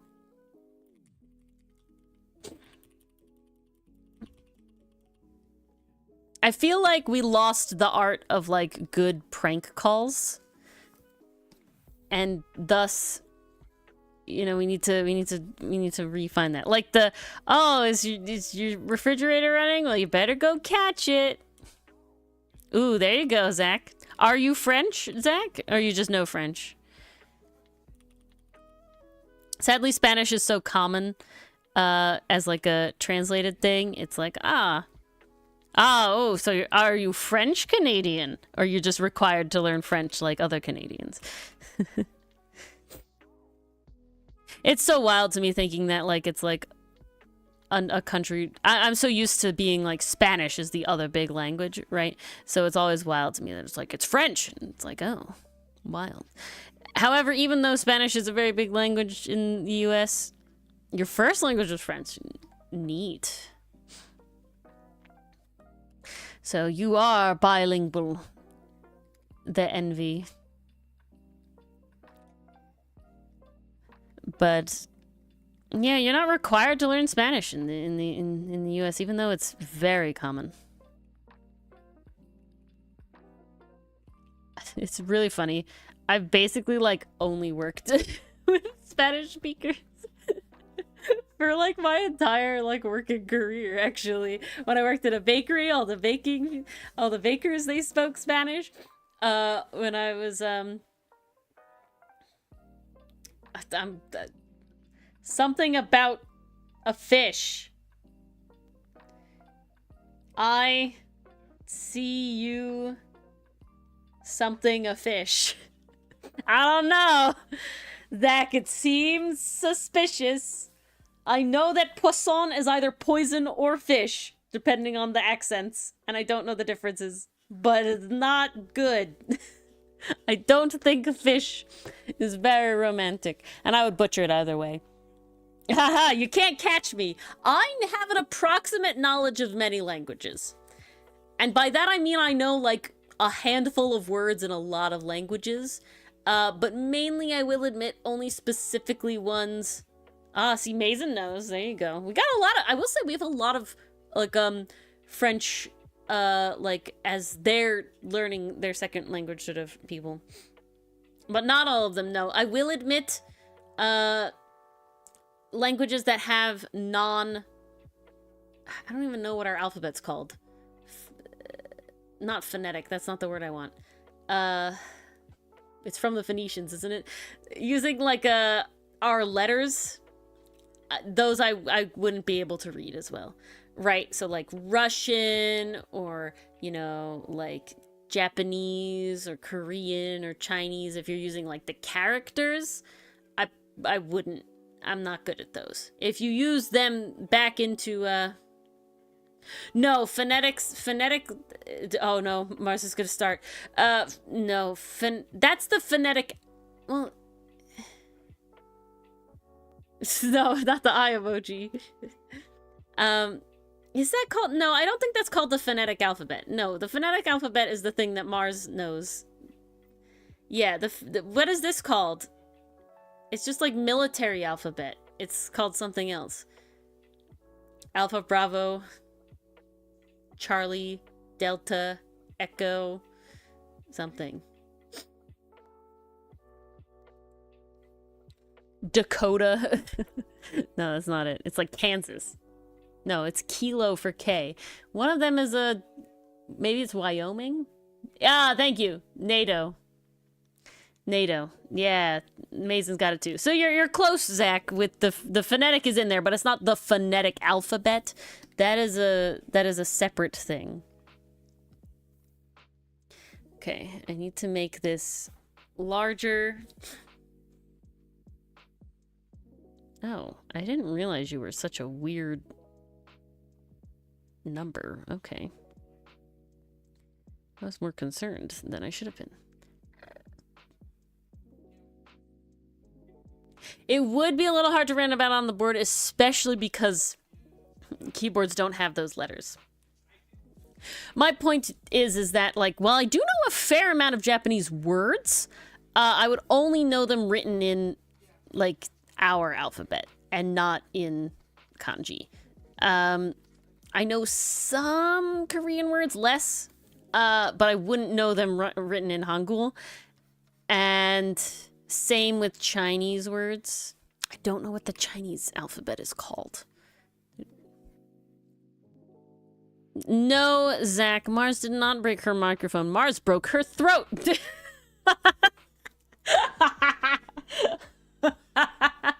She didn't actually break anything. I wanna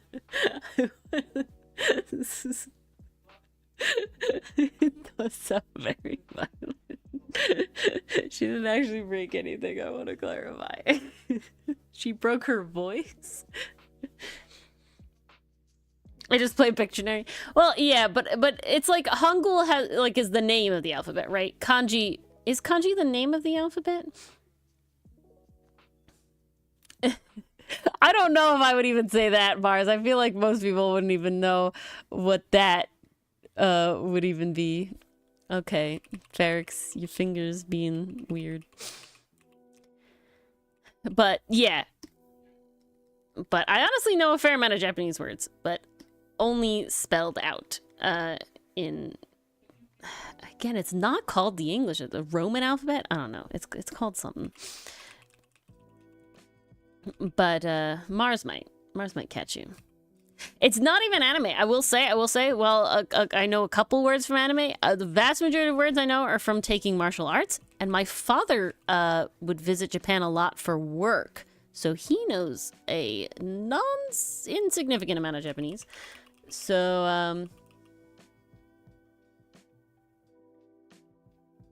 I'm thinking of Romaji is the one that I would know.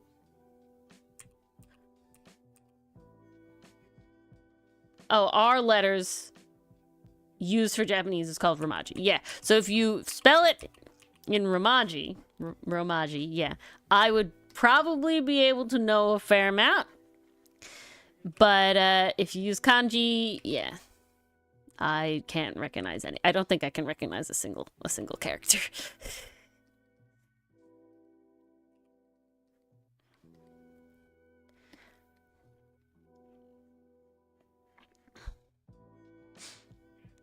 But yeah, no, most of my Japanese actually comes from I took jujitsu for many years, like a decade at least, if not more. And so a lot of language comes from there. Okay. We might have to come back to these fingers because they just ain't doing it. Whoops. Every time this song comes on, Mason, I'm reminded of you because this is the song you asked about because you liked it. It's good. It's a bop. Okay, Ferrex, please. Your everything is just looking so weird today. Taekwondo, and that's why you have with cat in Korean. Nice. Bald? Who's bald?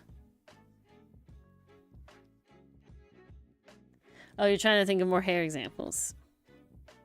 But that's not what we mean, Zach. What we're talking about is like how hair is used in storytelling or, you know, character design. And so we talked about like Avatar: The Last Airbender. We talked about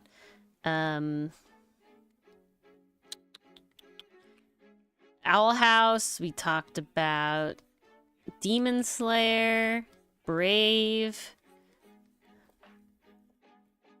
Yeah, a character can be bald. We're more talking about like examples, so it'd be like Saitama. Oh, why is Saitama bald? Well, it's specifically in his storytelling that he trained so hard he went bald. So it's a sore spot for him actually in achieving the thing that he wants. He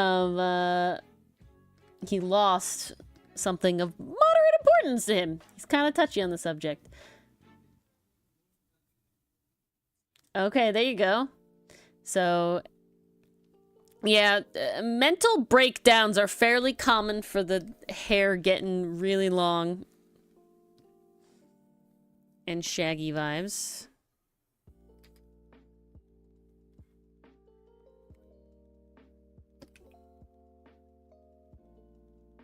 Okay, something like this. There we go.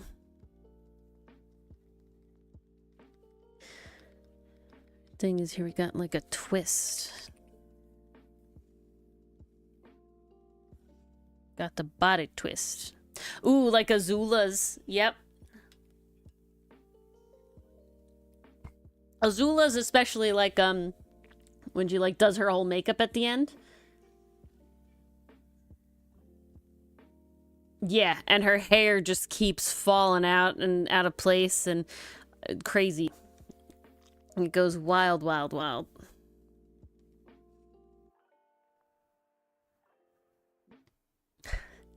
No idea, Mason. Do we want spoilers? We're putting on spoilers!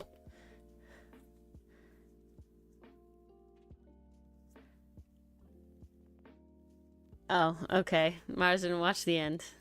No spoilers here, never mind. Okay. We have to add Ferrex's clothes.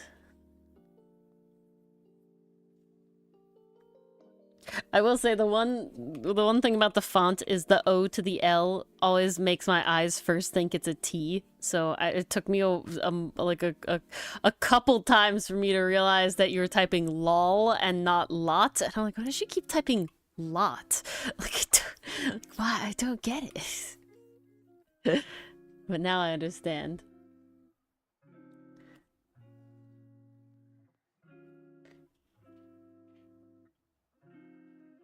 Did you type lot and lol, or did you type lol twice? Now I don't even know.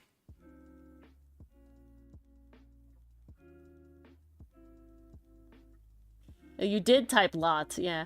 On the screen, it's small. I also have like, my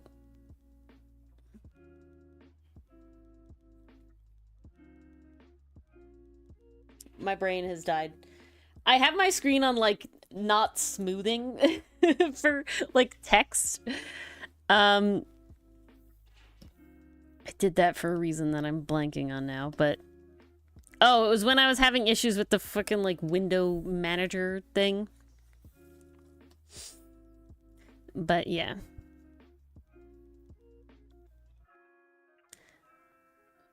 The only hair change you can think of with JJK is it gets longer, right? It gets longer, I think. Oh, really good, really good. Okay, okay. I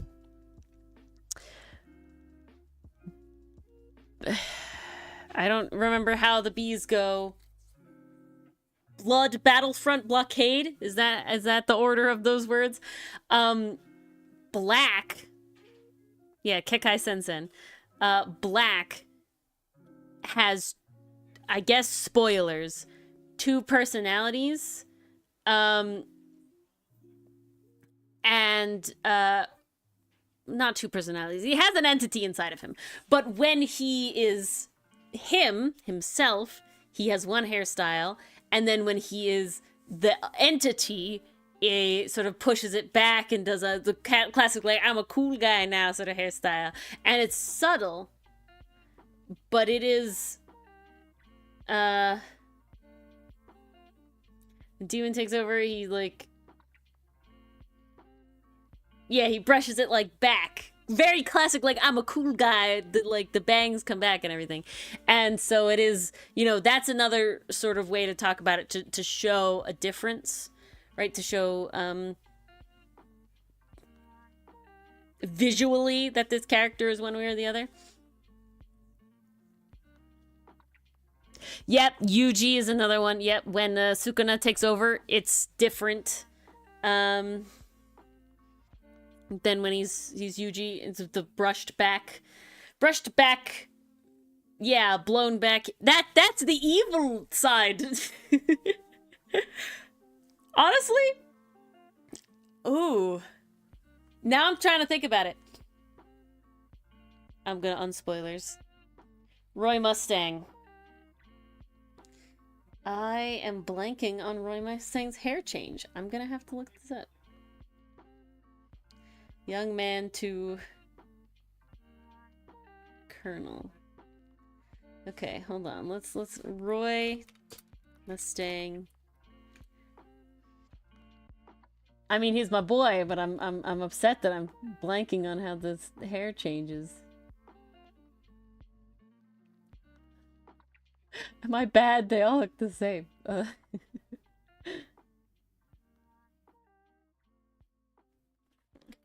Hair change. Oh, yeah. Okay, yeah. Yes. Also, Hawkeye, right? That's her name? Hawkeye? I'm blanking really bad.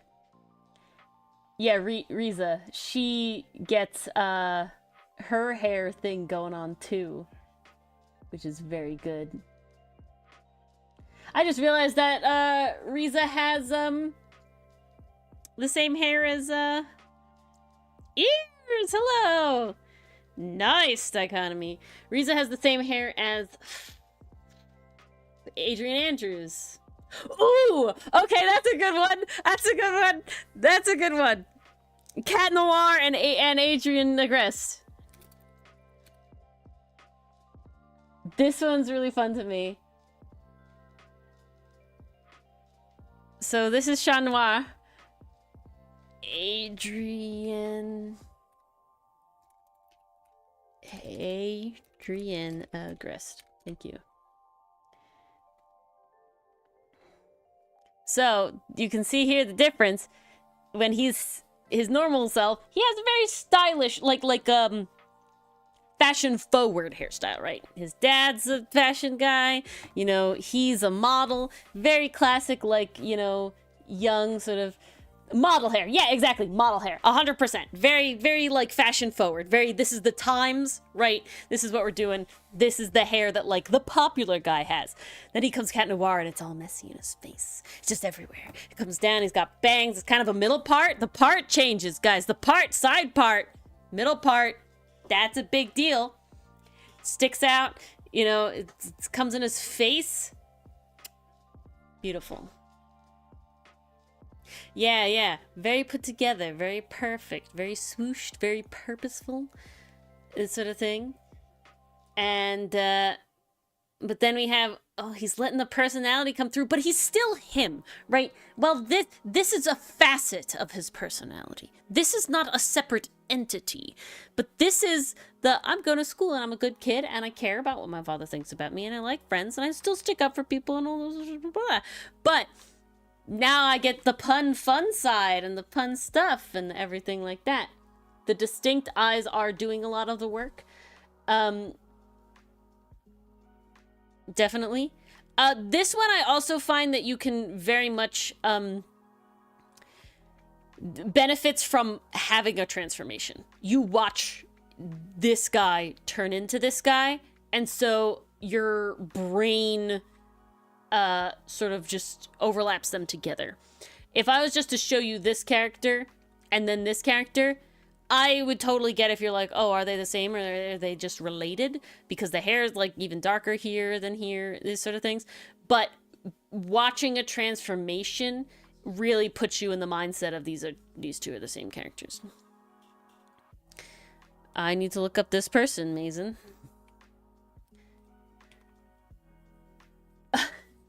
Okay, I can see it. I can see it with the hair on top.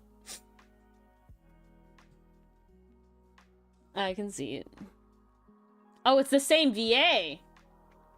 Wild. That I did not know. I can see the hairstyle similarities, though. I can. Okay.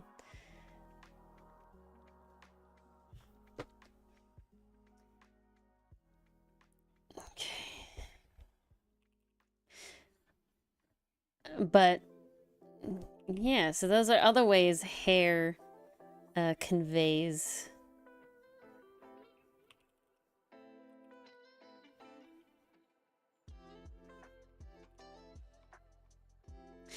And yeah.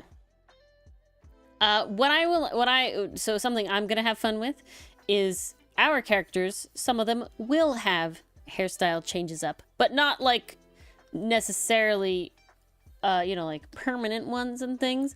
They get big one that's happening is they get port outfits, right? And so some of that will come with hairstyle things, and the hairstyles are chosen with a purpose. Some will get hairstyles as their arcs play out, as some things will happen, and they get, you know, different outfits and different stuff, and that happens with, I love the 00 eye emoji. Eye emoji vibe. Want to see hopes in it, then afro? That probably won't happen. What I will show, this is what I meant to bring up. I kept trying to bring this up, and I kept not managing to do it. But I did do a thing.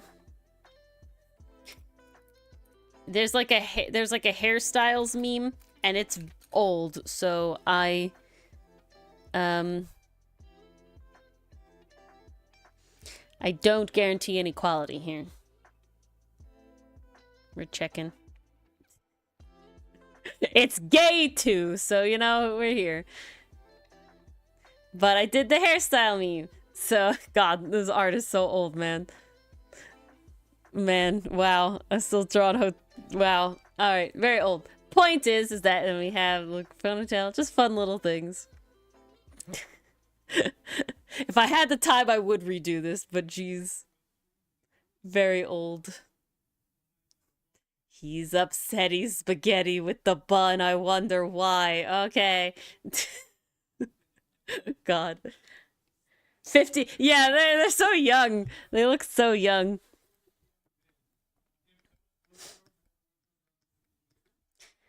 But Milano has his hairstyle change thing actually happen.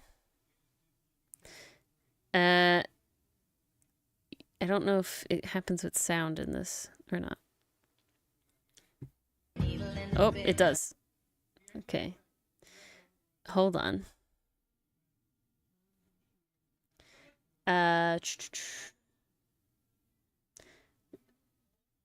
Oh, we've talked about hair to show tropes. Oh, I'm curious about what Mars will ask, but first I'm going to do something here. What makes the bi haircut the bi haircut? Ooh, all right, 1 second. I need to show this. So this is younger Milano with short hair, and then I muted you. And then we get present Milano. So you can see he has hair change too. There's a middle stage Milano as well that does exist. So very fun. Good night, Dichotomy. But you pay for it, haha. Probably not with a full mullet, but he does have like a middle length hair, which I guess would kind of be mullet-esque. He does have a middle hair length for like transition Milano. But all right, let's make sure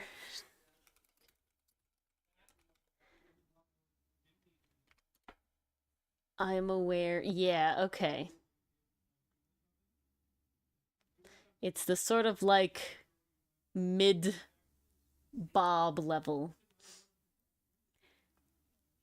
This is what we're talking about. This sort of like mid-level bob.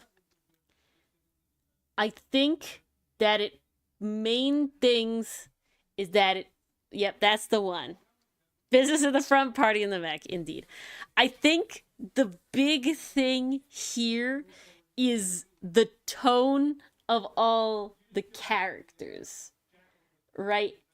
And that is the fact that you sort of have this, like, you could do a lot with it. It is neither the short, very masculine hairstyle, nor the long, very feminine hairstyle, right? You get the best. You can pull it up and you could do stuff. You could be like Sokka. You can be more masculine. You can, you can let it down and you can, push the bangs in front, froof up a little bit, and you could have, more feminine vibes. You sort of like all of it together.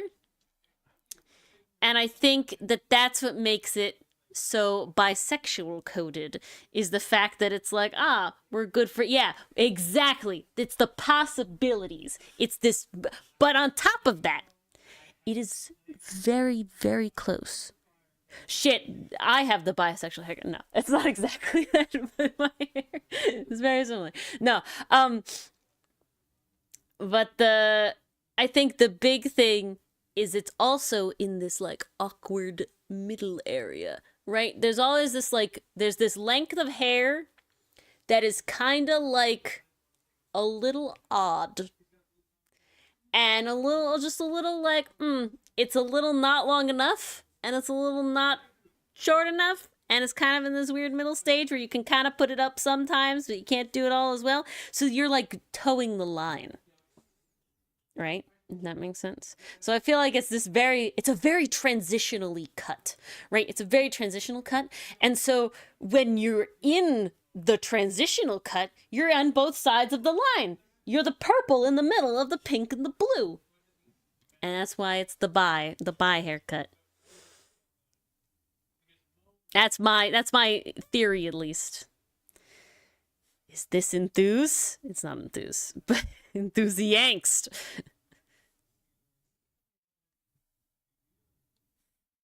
Let's get the music back up. Boop.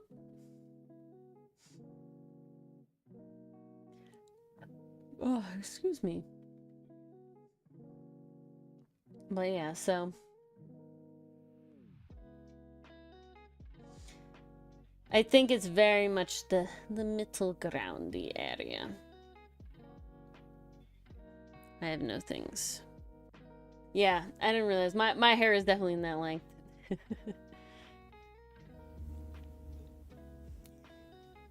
Oh no, Mason!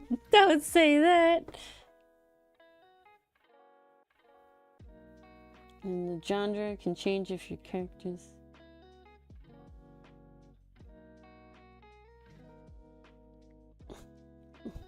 Mars has gotten to writing 2 long messages. Oh. Can you elaborate a little more, Mars? Do you have an example?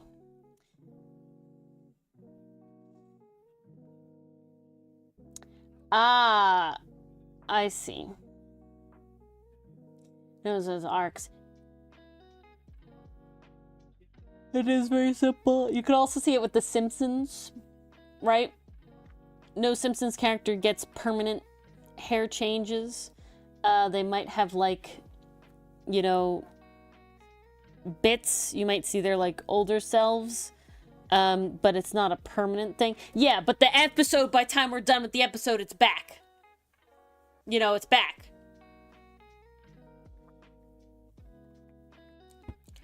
And I think that there's a difference there with all these shows that you're talking about, because all the ones you can think about that are like that are both, one, very episodic, you know, or the comic, right? Very episodic. And 2, the point is being iconic over being a character design, right? I don't know if I would specifically come out here and say that, like, that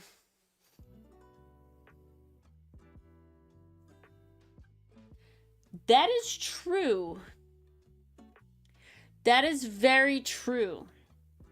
The only one that really has a hair moment is Raven, and only for that one arc.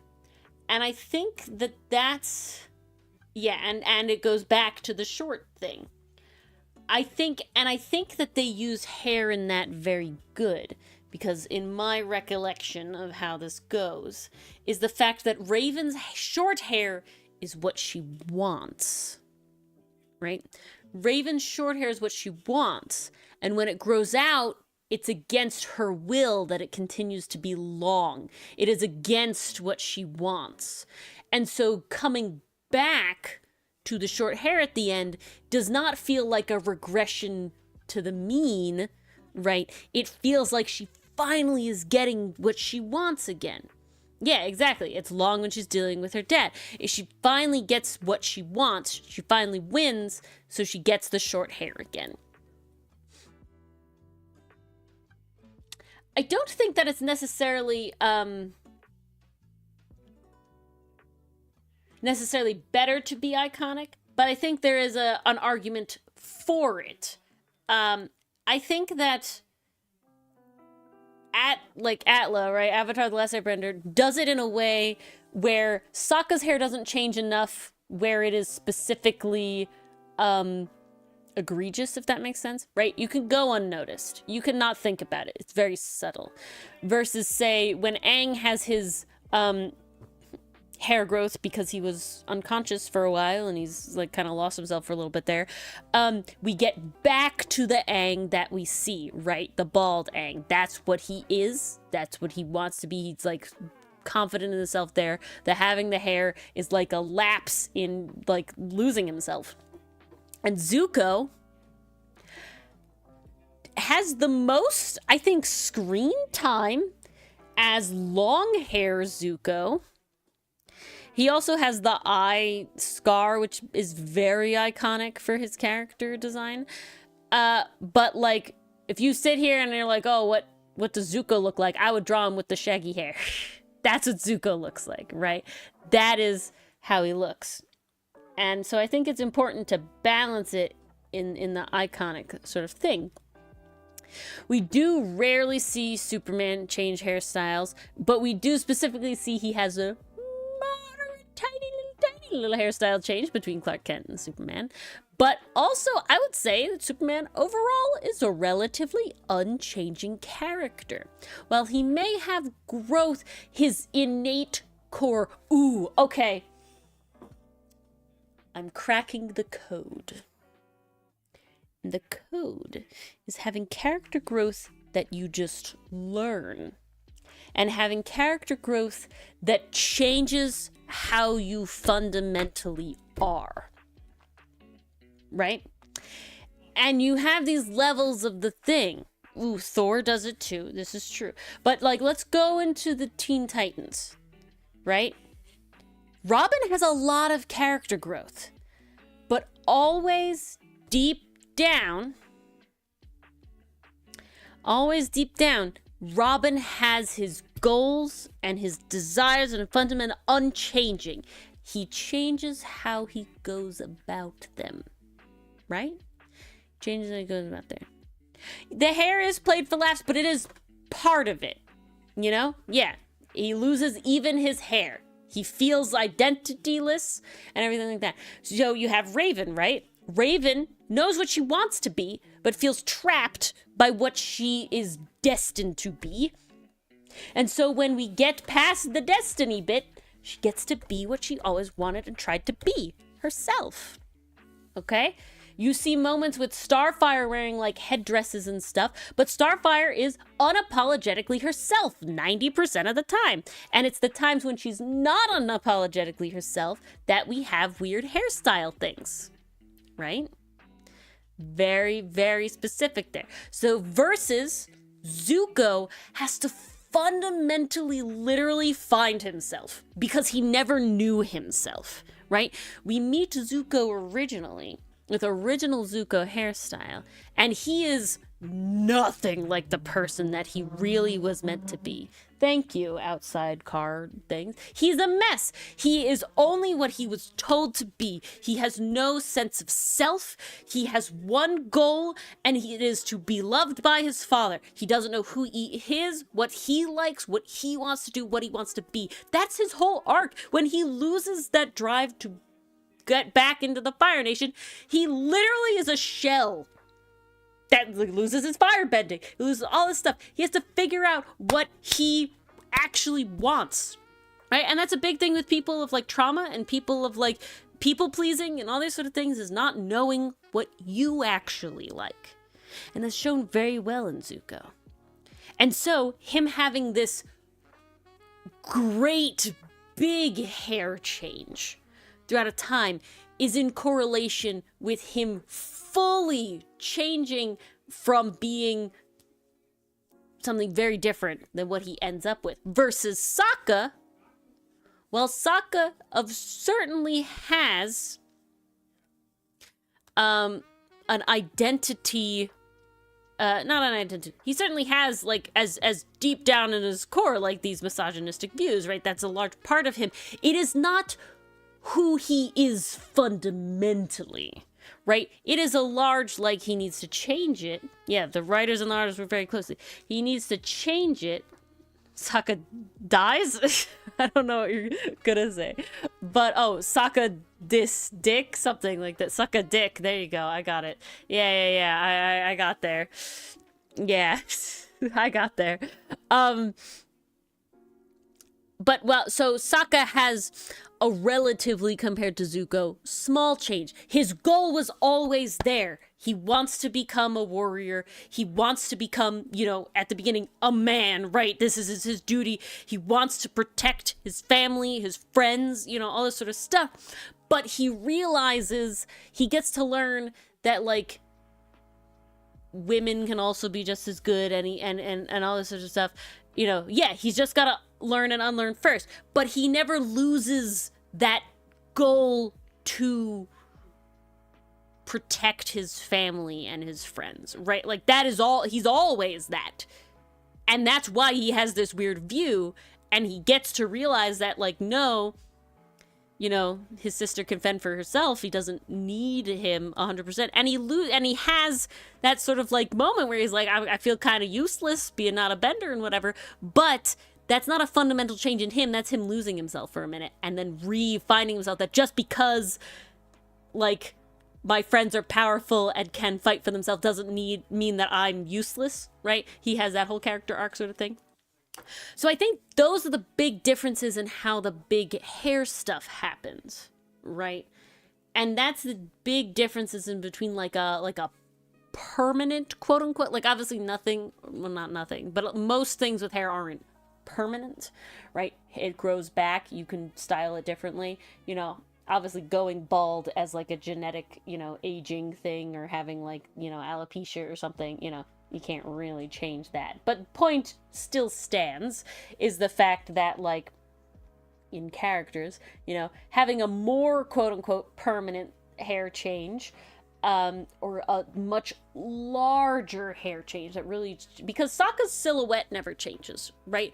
Sokka's silhouette doesn't change. Zuko's silhouette does change, and that's just a very interesting sort of difference there. I'm really rambling. I'm sorry. I really felt like I had an epiphany there. Yeah, thank you. I'm glad it's a good ramble. I just really had like a whole moment there of like, wow, this is where we're coming with. So yeah, crack the code there. So, and I mean, going by that, I will say the only characters that will have big, large, you know, hair changes would be characters that go through that. Really big changes. But so at least one character will be disheveled at some point. I'm excited for that. I've done some practice with that. There'll definitely be different hair things, as like I said, I like having different outfits. I like being able to zhuzh it up and stuff. Ruin them. Mars is very excited to dishevel 2 characters. Oh, great. There's a lot of ruining involved here. Gotta hurt some so they can grow. Guys, can you tell why Mars is writing this story? She's writing all this middle stuff so that when she ruins them, everybody else is ruined too. She's gotta take all the audience down with her.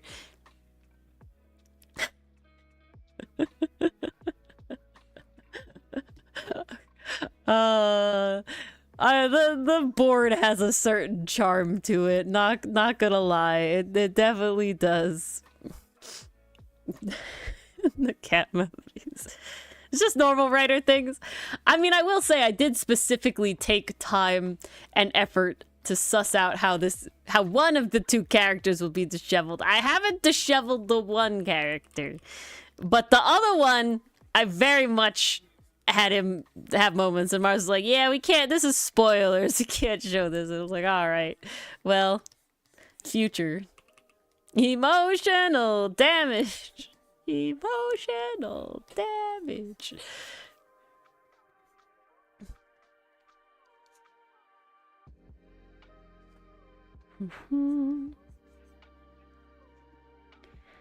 beauteous. Now let's give you a tank top. Yeah, this is true. Well, I don't know if one of them is what they want, but it is certainly what they need. Vash got his kiss. Yeah, he did. Are you a writer if you don't destroy at least one OC emotionally? I guess not. I guess not. You got me.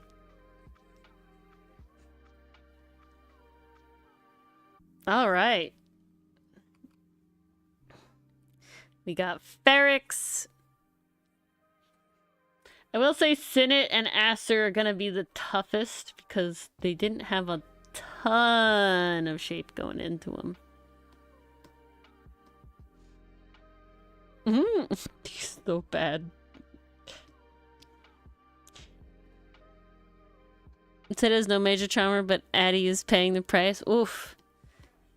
Well, while Sid may not have trauma, Sid certainly has, you know, the anxiety and stuff going on, which is just the spice, you know. You gotta add flavor to your OCs.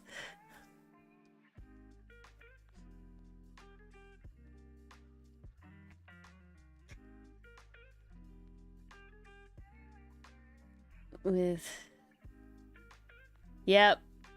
Ooh, Hotsun is his anxiety.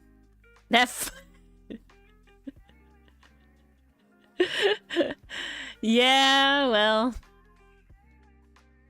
he's certainly it's all he's ever known. He doesn't know anything but the taste of foot. That's a very odd sentence, but you mean what I know. It's not like people clip us. I don't know. You know what? If I go viral for that, who cares? As long as you read Outcast.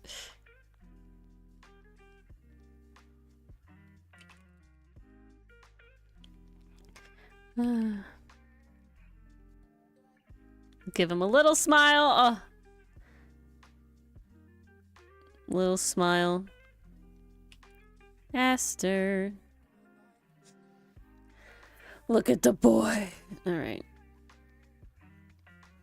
I'm doing a bad thing, and I'm drawing the hair and the head in a level of detail that I really shouldn't be doing until I got the body done. But this is what I was good at right now, and this is what I wanted to do. So, you know. Guys, if you're taking art advice from Ori only, I don't know. What you doing? No. I am just such a vibes artist, man. Jesus Christ. I'm such a I didn't realize. Okay. How dare Mars? That's a dock in your pay. But, my brain is dead. My brain has died. I had a thought, but now it's lost around inside. Spreading your trauma backstories equally amongst your like peanut butter on bread. Yeah, well. Oh, I have a question, Pastry Puff. I know you have these like well, you have a bunch of OCs actually. The main, you know, do you ever plan on like making a comic or writing like a full story? Have you written a full story? I'd be so curious. Because we know, I know Mason's OCs from the comic. Like all their vibes. And they're good vibes. I'm just so curious. And the answer can be no. Y'all, you know, no one should be afraid to make OCs and not, like, quote unquote, do anything with them, you know?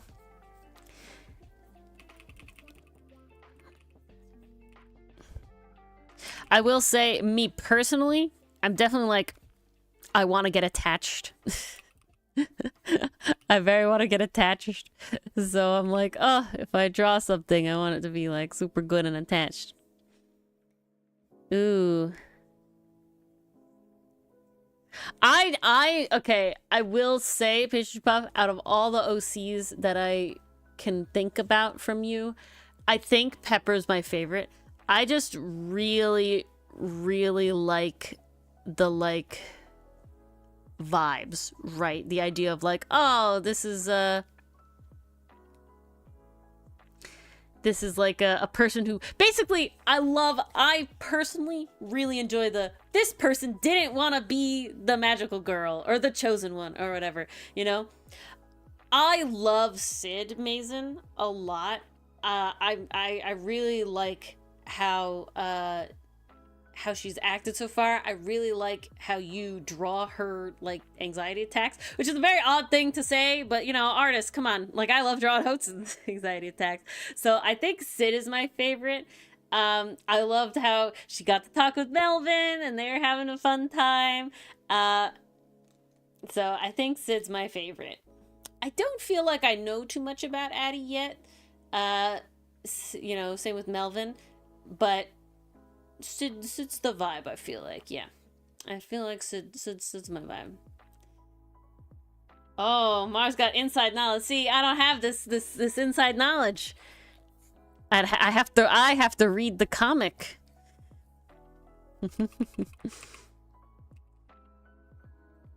But I'm excited to find out about it. However long it takes. I'm gonna be around for another 60 years at least. Hopefully more than that. Yeah. See, I told you to get a Mars. There you go. Mason took my advice, guys.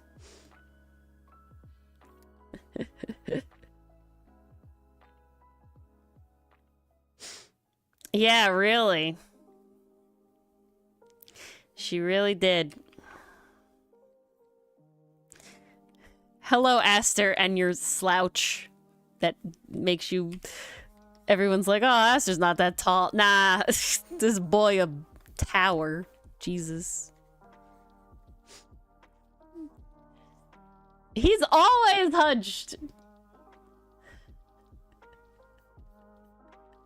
I guess, okay, can I tell you a really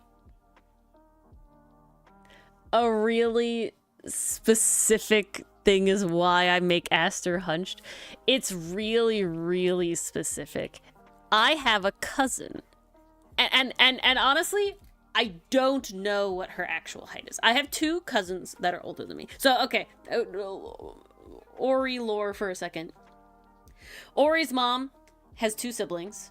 One is her brother, and so my uncle on my mom's side has two kids. They were the first kids in, like, my family lineage, I guess, if that makes sense. So they are the oldest. Yeah, Laori time. They're the oldest. And they're tall on the tall side, okay? I don't know exact heights, but they're tall. And they were always, like, tall. Now, I'm relatively tall as well. And if I'm being honest, I haven't seen either of these cousins in a fair amount of time. They don't live close to me. You know, they both have, like, kids and stuff. Like, so they're like a decade older than me each. So I never really, like, hung out with them a ton. But point being is that when I did hang out with them, they were already, like, pretty full grown, and I was a child. So they feels extra tall to me. And I have this very, very vivid...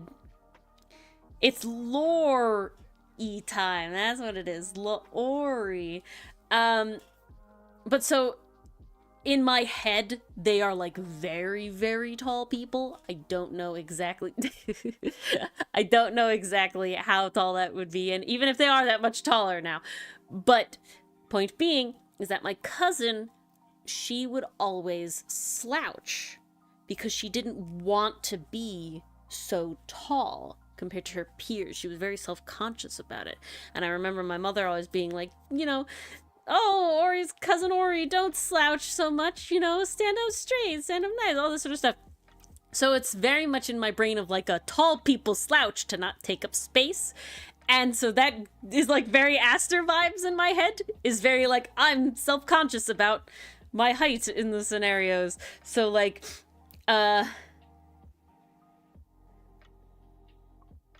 No. Ori is a very not self-conscious person, self-confident person. Ori didn't take no shit from people. Ori didn't let anybody tell her what to do. And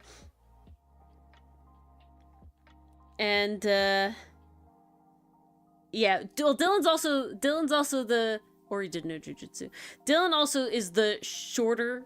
He's not the shortest in his family, but his brother and father are taller than him, so he always wanted to be taller. And also, you know, you don't find that so much with men, I think. It's definitely more like a women thing, but point being is that it felt very Aster to like slouch to not take up space. I needed to grab a volume of book to grab an image from it. Yeah, that's what happens.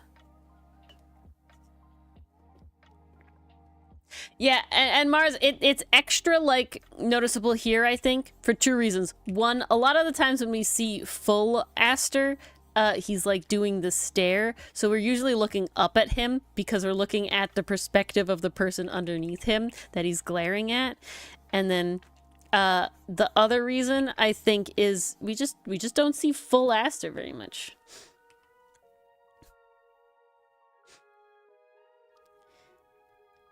I also have improved at art, but now I have to check something. Now I'm curious.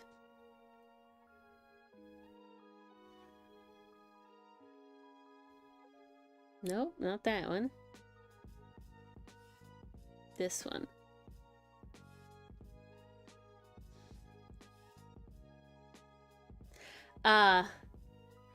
Yeah, he's not super slash, but he just can't be. Because he's carrying shit.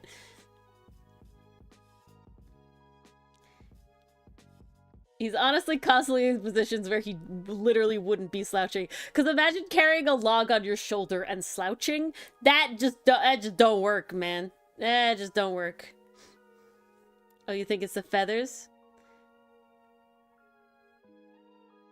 Yeah, you know, you need to stack your vertebrae. So the way, guys, cool facts. The way that your head is very heavy, very fucking heavy. Okay, it's really heavy, and your neck is very fragile, and that's why it's a problem. However, the reason you shouldn't hunch forward, especially at your desk, is because your neck has to be, yeah, it's literally a bowling ball. And your neck is very weak. When you stack your vertebrae on top of each other, that's where they have the most strength. Okay? And then your head like balances on the stack. This is good. However, this is settled. I'm scaring Mars. But if you lean forward, your vertebrae aren't sitting on top of each other, and you're using all of this muscle, and all of this weight is leaning forward and down at a bad angle. It's just like a tree branch. When you have like a tree branch out, if the tree branch is more like this, you know, having a weight is going to be more downward, versus when you have a tree branch like this, having the weight here is really going to bend it down and snap. And that's why you get neck and back pain, and that's why they tell you to sit up to do that. And that's why they tell you to sit up and not hunch over. However, having like there's like a level. Okay, there's like a level. There's certainly having to stand like stick straight, like ballroom, like posture, shoulders back sort of thing is not necessary. You can slouch a little bit. You can have a more rounded shoulder facing thing. As long as your neck is like stacked on top of each other, it's the leaning forward and then down, right? You can really feel it. If you sit up so that your spine is aligned, right? Your spine is of course not a straight line, but so that your head and your neck is situated like that. Yeah, when you look at your phone, that's rough. You really feel that. But then if you like lean over your computer, now you're really in like a forward thing, right? Yeah, that's why they tell you to look at your phone like up here. I actually sit weird at my computer, so I don't have back problems because I don't shrimp. I like... This is just how I've always been. Instead of like going from this and then like going like this, I literally hinge at my hips like this. So I'm like forward like this, drawing. My back is not round. It's just a very funny thing. Jiu-jitsu, dance, who knows? But it's kind of funny.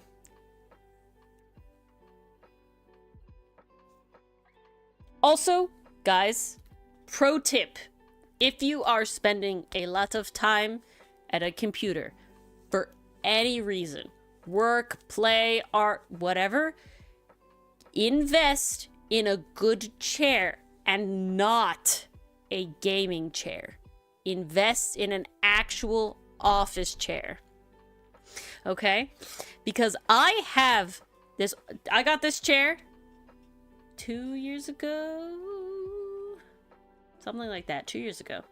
It is a true office chair. It is an actual office chair, not a gaming chair. It's comfortable, it's great, it's adjusting, it's good, I love it, never had an issue. Dylan has like one of those like gaming chairs. And yep, oh, does he have a problem? Oh yeah, no. They are, Mars. They are. This is true. This is true. This is known. Most gaming chairs are for aesthetic, not actual ergonomics. That's the word I want.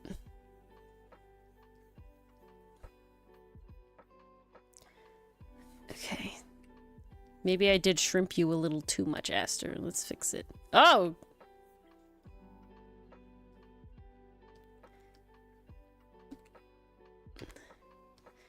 A little too much. Okay, there we go. I think that's good.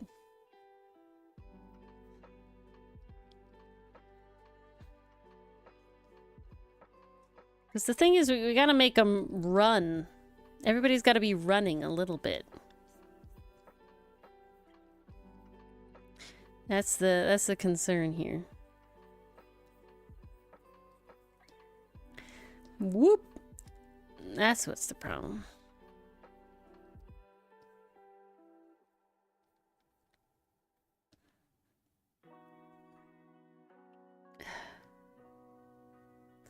Okay, let me look at a jogger. Yeah, exactly. A light jog, exactly. Jogger. Not joggers. A jogger. I want the person, not the pants. Jogger. Person. Okay. That's okay. No, you guys are too into it. You're too into it. You're too into it. You're too into it. I want like this, but not running away from me. Light jog. Ooh, okay. Ooh, that's good. Oh, okay. Interesting. I keep seeing Pastry Puff's thing that's yeah. No, whoa.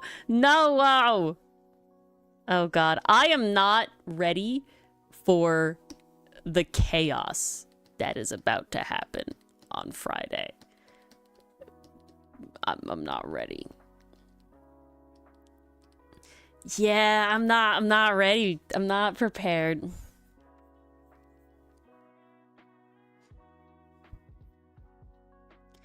I am very not prepared. Yeah, it will be Goblin mode. It has been very long.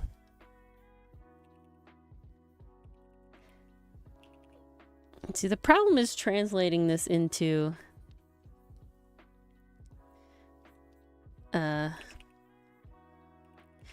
anthro legs. It feels like something like this. This person has like this, and then their arms have them kind of tight. So we'll have like feather vibes here. So I think this one will come forward because it's opposite. This one's back, that one's forward, so now it'll be more like you would be kind of hidden.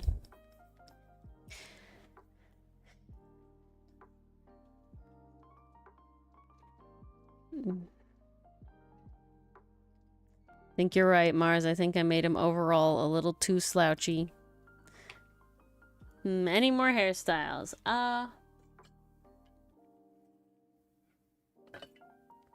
Don. No.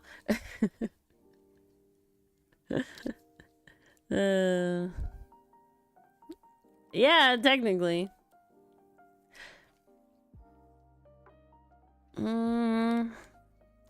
Technically, Phoenix gets a little bit of a hairstyle change as he ages, which is nice because it's very subtle. And it's really just, he has this little bloop thing in the front. And I love it. I love it. A little bit of a change. We shall see. We shall see.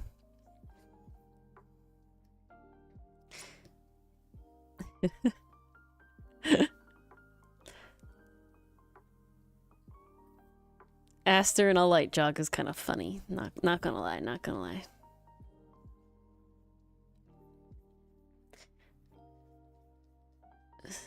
So, it is very childish.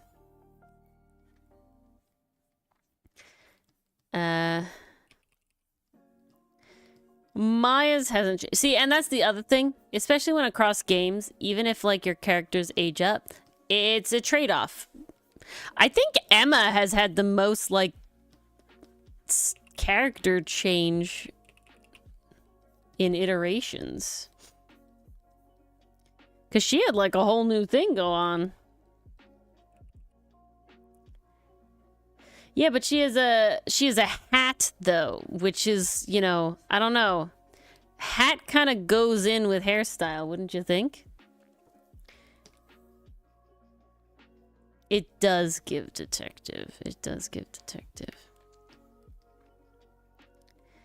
I do find a little sad that Ace Attorney was so limited by the like storage space of the time, because I wish that we got a slightly more in-depth young Shu. Oh yeah, Emma's a good cosplay, man. Emma is a good cosplay. Momo's grandma needs to drop. Yeah, she really does, Mason. She really does.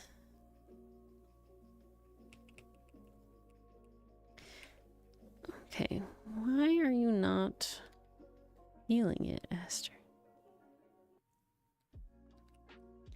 Is it because I think that's why? I'm not drawing your stuff long enough. Because that's your hip, and then your knee has to become here. And this is your knee. You need a canon explanation, but Nanny's bad. It's the spiritual energy keeps you young. That's my bet. The spirits keep you young. Oh, there you go. Perfect. Done.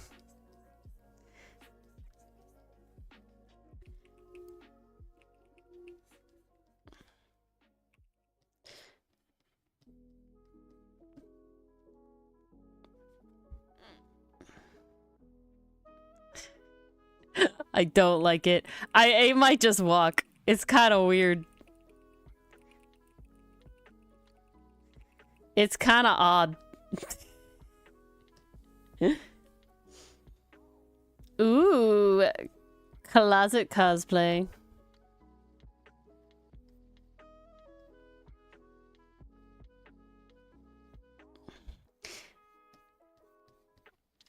He just looks kind of awkward. I don't know what it is. Maybe he's still too hunched. No, it was not jogging. I don't know what, it's just off.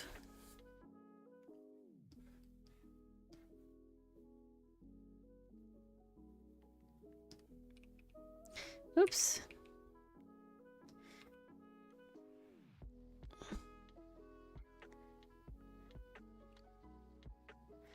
It's the arms. Oh, you think changing the look? I could do that. The head could certainly change. For me, it's really the legs, though. The legs are really the issue I'm having.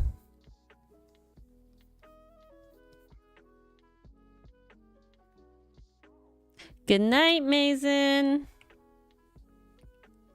See, now that Mars is on the whiteboard, I don't have to lose your good night in the chat.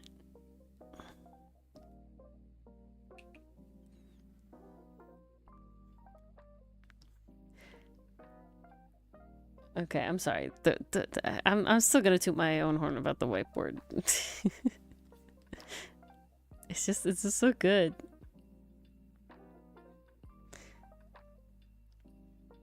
I think I also just I feel really unique about it, you know? I feel like, who's done this before? I literally am like, how do we live? There were two options. There are two options, right? Is how to live update text, where you can control it, not me. And the first option was me giving you the stream elements login, which allows you to, that's like how I do the timer. And you could like update, but you would have to keep clicking like save and update every time. And then I was like, wait, you know what has live text? Google Docs. Yeah, it's definitely not as easy. And I was like, you know what has live text? Google Docs. And I'm like, huh, I think I could change the background of a Google Doc to be a green screen. And I was like, oh, let's test it out. And I tested it out and we got it. And we did it. And it works. And it's great. I still can't with your little eyes peeking over. Aw, thank you. I do my best. I will say, I'm not, I can't code. I can't do all this stuff. But I can work pretty well with what we have.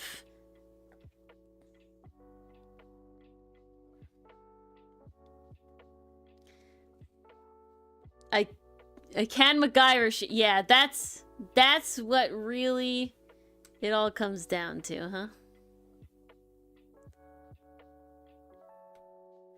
That's all you need, indeed. Yeah, I'm moving you a little bit because I'm trying to avoid the thingies. Can you just type one capital letter, Mars? I don't care what it is. I just want to see something.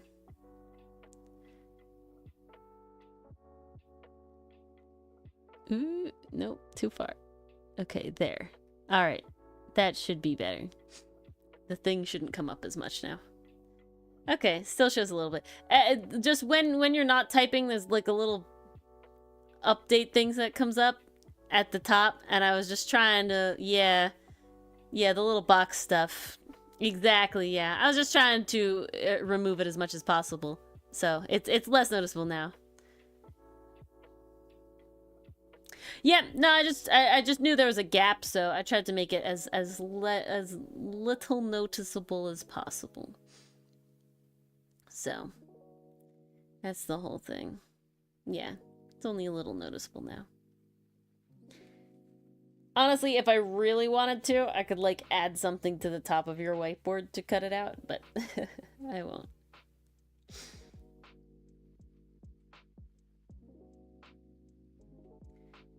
No, it has gone very smooth. I did, you know, a fair amount of stuff beforehand. So I'm a little sad to remove this head, but I'll do it I'll do it. It just came out good, you know? It just came out good. But I'll do it for the vibes.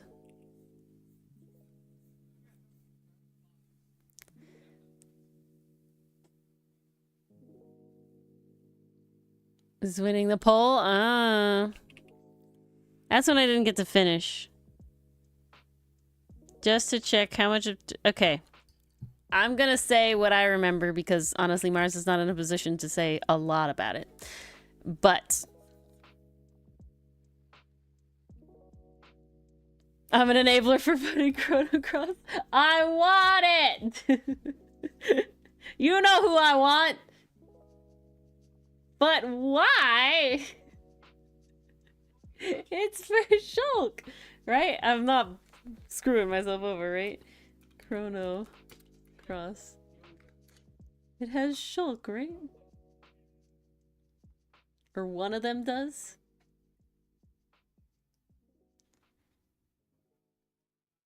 No, it's Xenoblade. Okay, Chrono Cross has somebody. I mix them up. Chrono Cross is somebody I care about.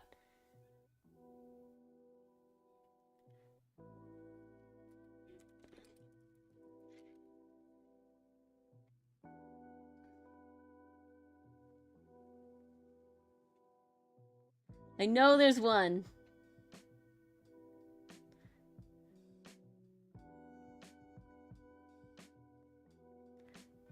Okay. Well, Chrono Cross always seemed cool. Doesn't it have pirates or something? We need pirates, man.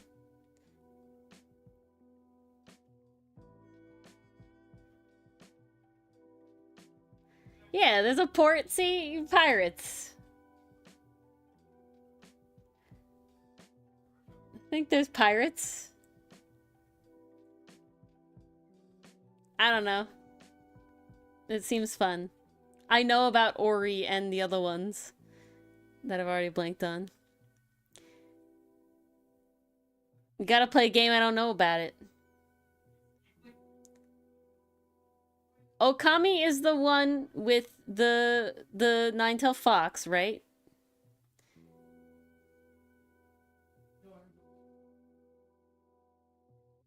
White wolf, yeah, okay. Wolf, yes, okay. I am correct. Yeah, with the, yep, See, I know about Okami. And then the other one I know nothing about. That's what it was. Ni no Kuni.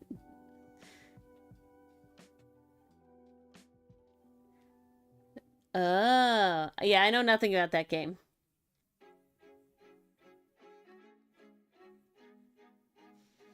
Very pretty. Well, you know, if Ori's gonna win, Ori's gonna win. I can't vote for myself. Oh my god, that'd be great. My avatar in an Ori, like, onesie. That'd be pretty funny.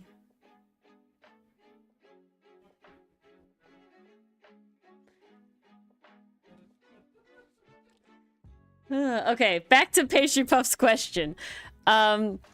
We got... President got shot at. He's not dead. It was an attempt. We found like a plan about it. The two guys are named after Chet's pieces. I think they're Rook and Knight. His two like bodyguard things. There were 2 gunshots and 1 hit a flag. Yeah, fucking he was targeted by a laser sight and we had to prove that that wasn't part of him normally, which was wild. Right now, Shelly the Killer is posing as an ice cream dude. And we found his bloody rain jacket because he has a wound in his arm that got blood on the rain jacket.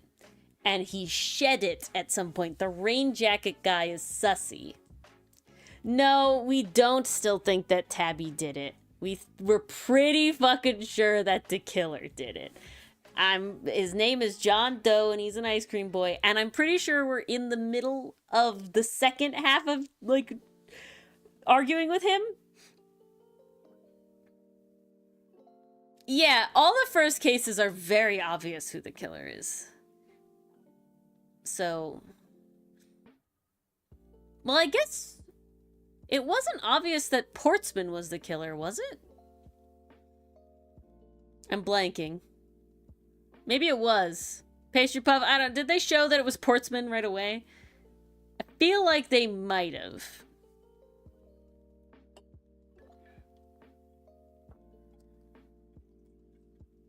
Okay, yeah, we saw him do it. Yeah. So I'm pretty confident that the killer is the actual murderer.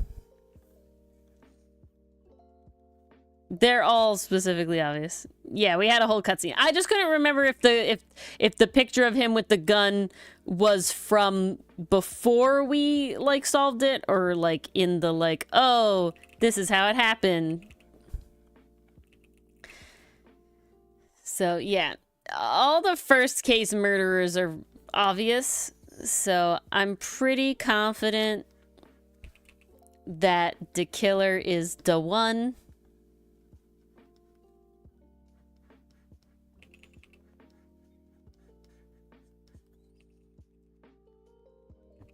Yes, also new chess mechanic that I used once and I'm very, very, very, very afraid of.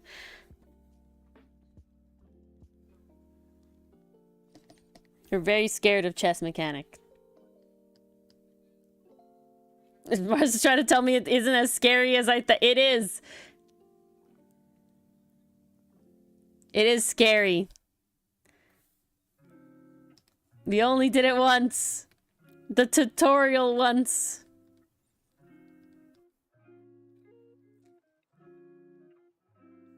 The killer delivered the bear to the room. Yeah. Da bears.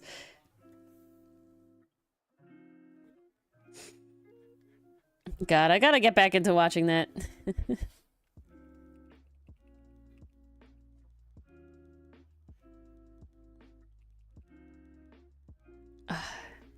3D sculpting these guys is gonna be wild, not gonna lie. When I finally get around to doing that, because I fudge them real hard.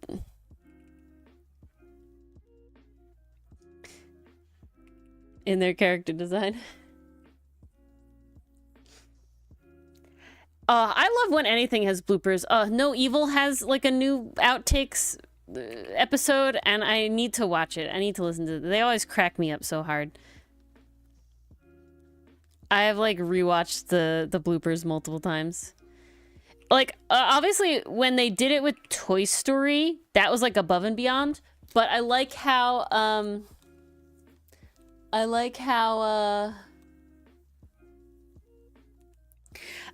with like anime they just put it over the already animated scene. You know, they're not animating anything new. They just have the bloopers over the characters like where they should have been saying the line.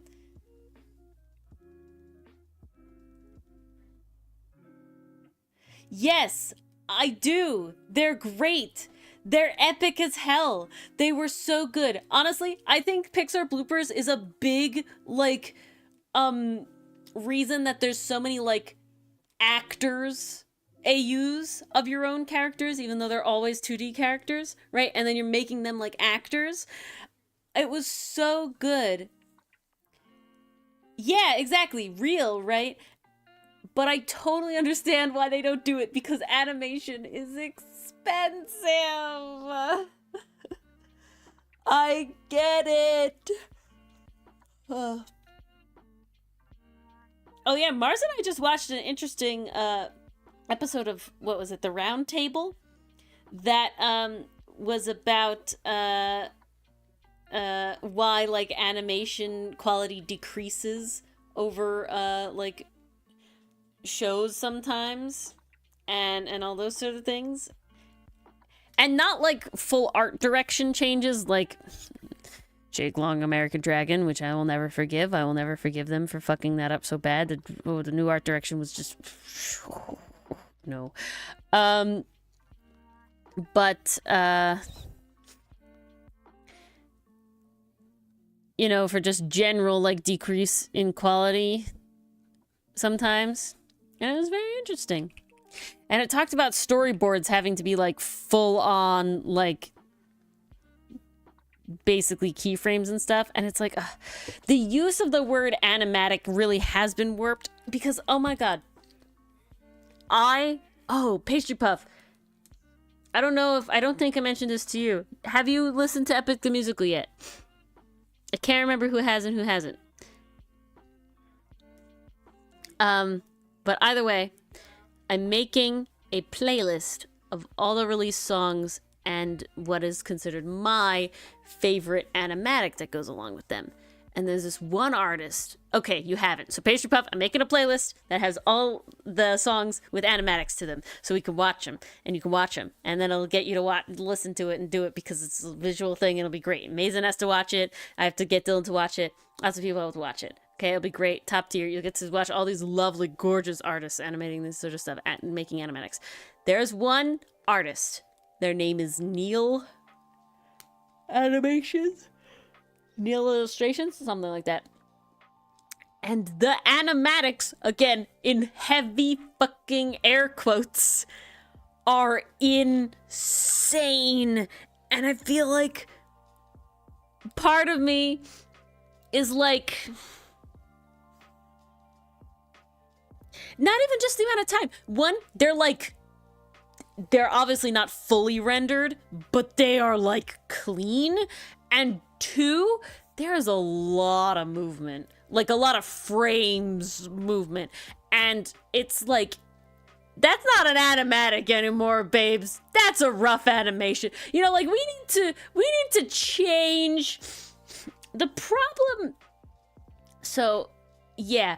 So animatics, guys, for you who don't know, is basically doing the storyboard and playing the storyboard to the timing that it should be.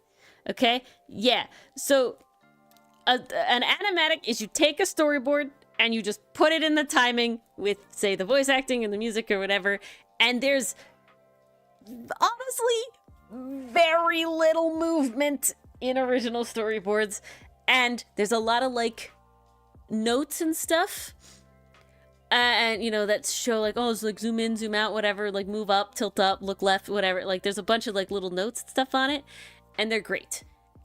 And as we've moved along, animatics, the name animatic has changed very much into this is not a full animation, because who could do a fucking full animation just for fun, you know, for, like, just a song and everything. That's fucking insane.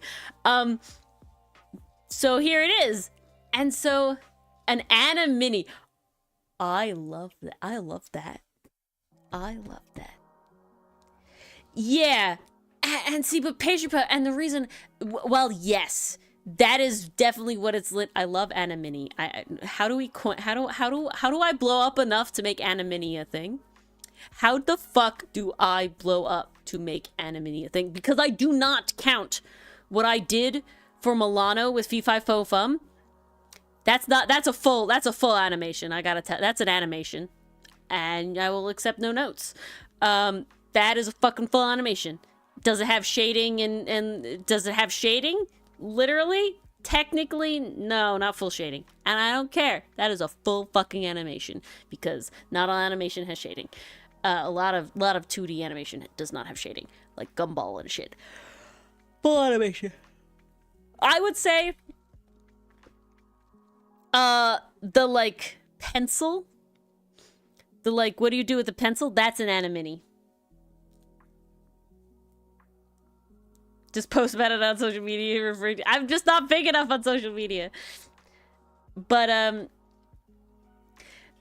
so basically what I'm trying to get to is that animatic has lost its like meaning, and thus when you type animatic into like YouTube, you get a very wide range of levels.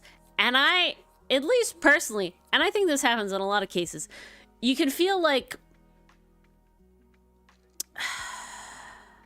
pressure. It's like, ooh, if I want to do an animatic to this, why am I doing it if it's not that good? And it's like, I don't have the time and effort, brain power. All right, Pastry Puff, maybe. Maybe I'll post about it. I'll post about it. I'll use my Blue Sky account for something. I need to coin the term Animini. Okay? We're doing it. This could be our Frindle. Yeah, we'll make it. We'll do it. We're making Animini a thing. I will call all of my things an Animini. Because, you know, okay, you know what's an Animini? My Phoenix going, like, objection, Your Honor. Grounds? What grounds? That's an Animini. You know what else is an Animini?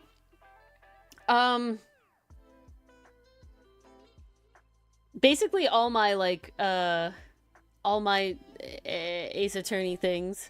Those are Animini's. A bunch of my, like, you know, those are all Animini's.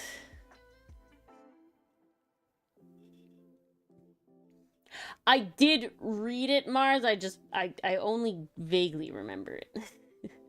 That's what I read a while ago.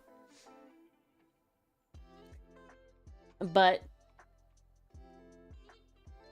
like Frindle is a word in my head.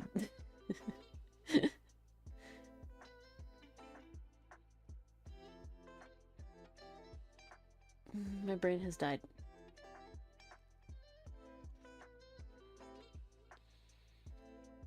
That's how I didn't invoke exposure's key. Yeah, we'll just keep doing it. And I'll just keep making Animini's, and I will be calling them Animini's. Fuck this animatic shit. Animini. That's what we're doing. We're talking about it right now. Maybe, guys. Maybe I use our Outcast YouTube channel and I make a long form video about Animini's. I need to make a TikTok about anime. All right. This is gonna happen. You expect... Oh, 100%. I mean, you know, if I'm being honest, hopefully your voice will unbreak and you can weigh in on it. Animini TM, trademarked by Mars. Okay, if the M stands for Mars, what is the T? Animini top Mars. Thank Mars. Thank Mars. Animini, thank Mars. Thanks, Mars, for the Animini.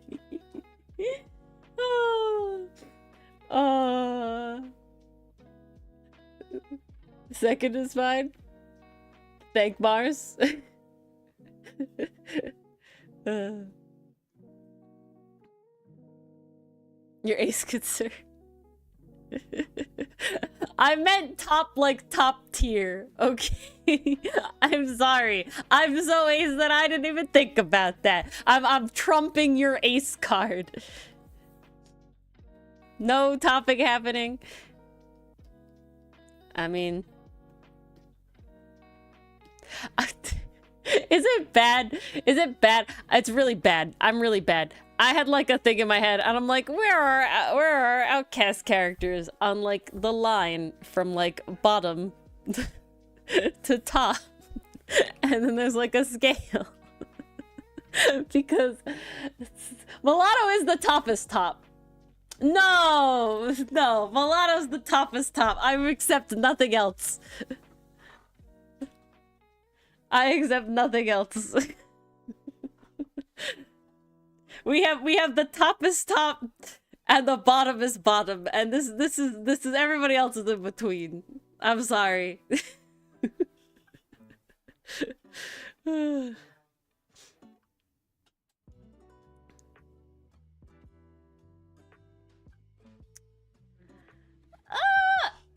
Okay, I guess what I feel is like I don't see anybody toppier than Milano is all I'm saying. You know what I'm saying?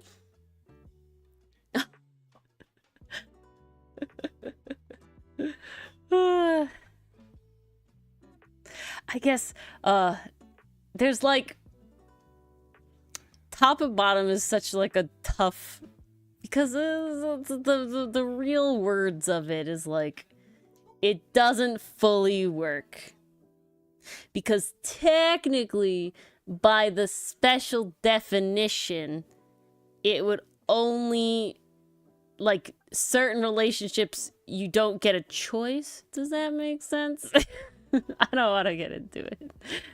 Well, I don't know.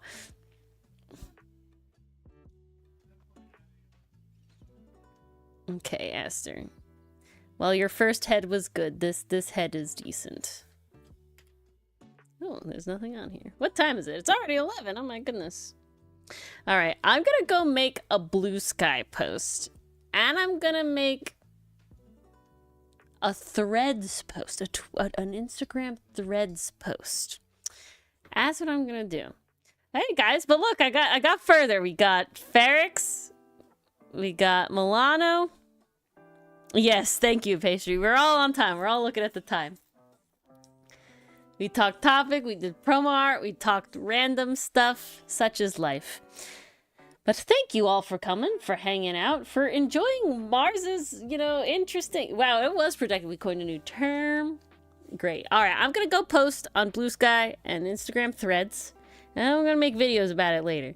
But, yeah, Mars is going to sleep. Mars is going to get her voice back. Mars is gonna be on vocal rest besides work, and but this is fun testing out the whiteboard. I will say.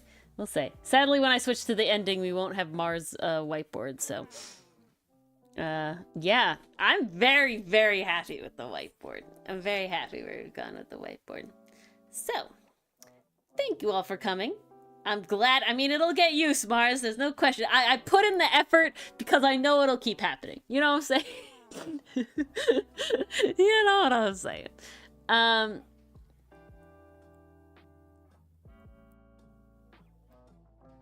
Yeah, but you'll get sick again. It's just how the world works. Go get the coldies tomorrow, okay? Go get the coldies. It'll finish it off. And get like 2 boxes, because they keep, okay? They keep. And then the moment you feel like a cold's coming on, you start sucking on them. All right? That's what you do. That's what you do. So thank you all for coming.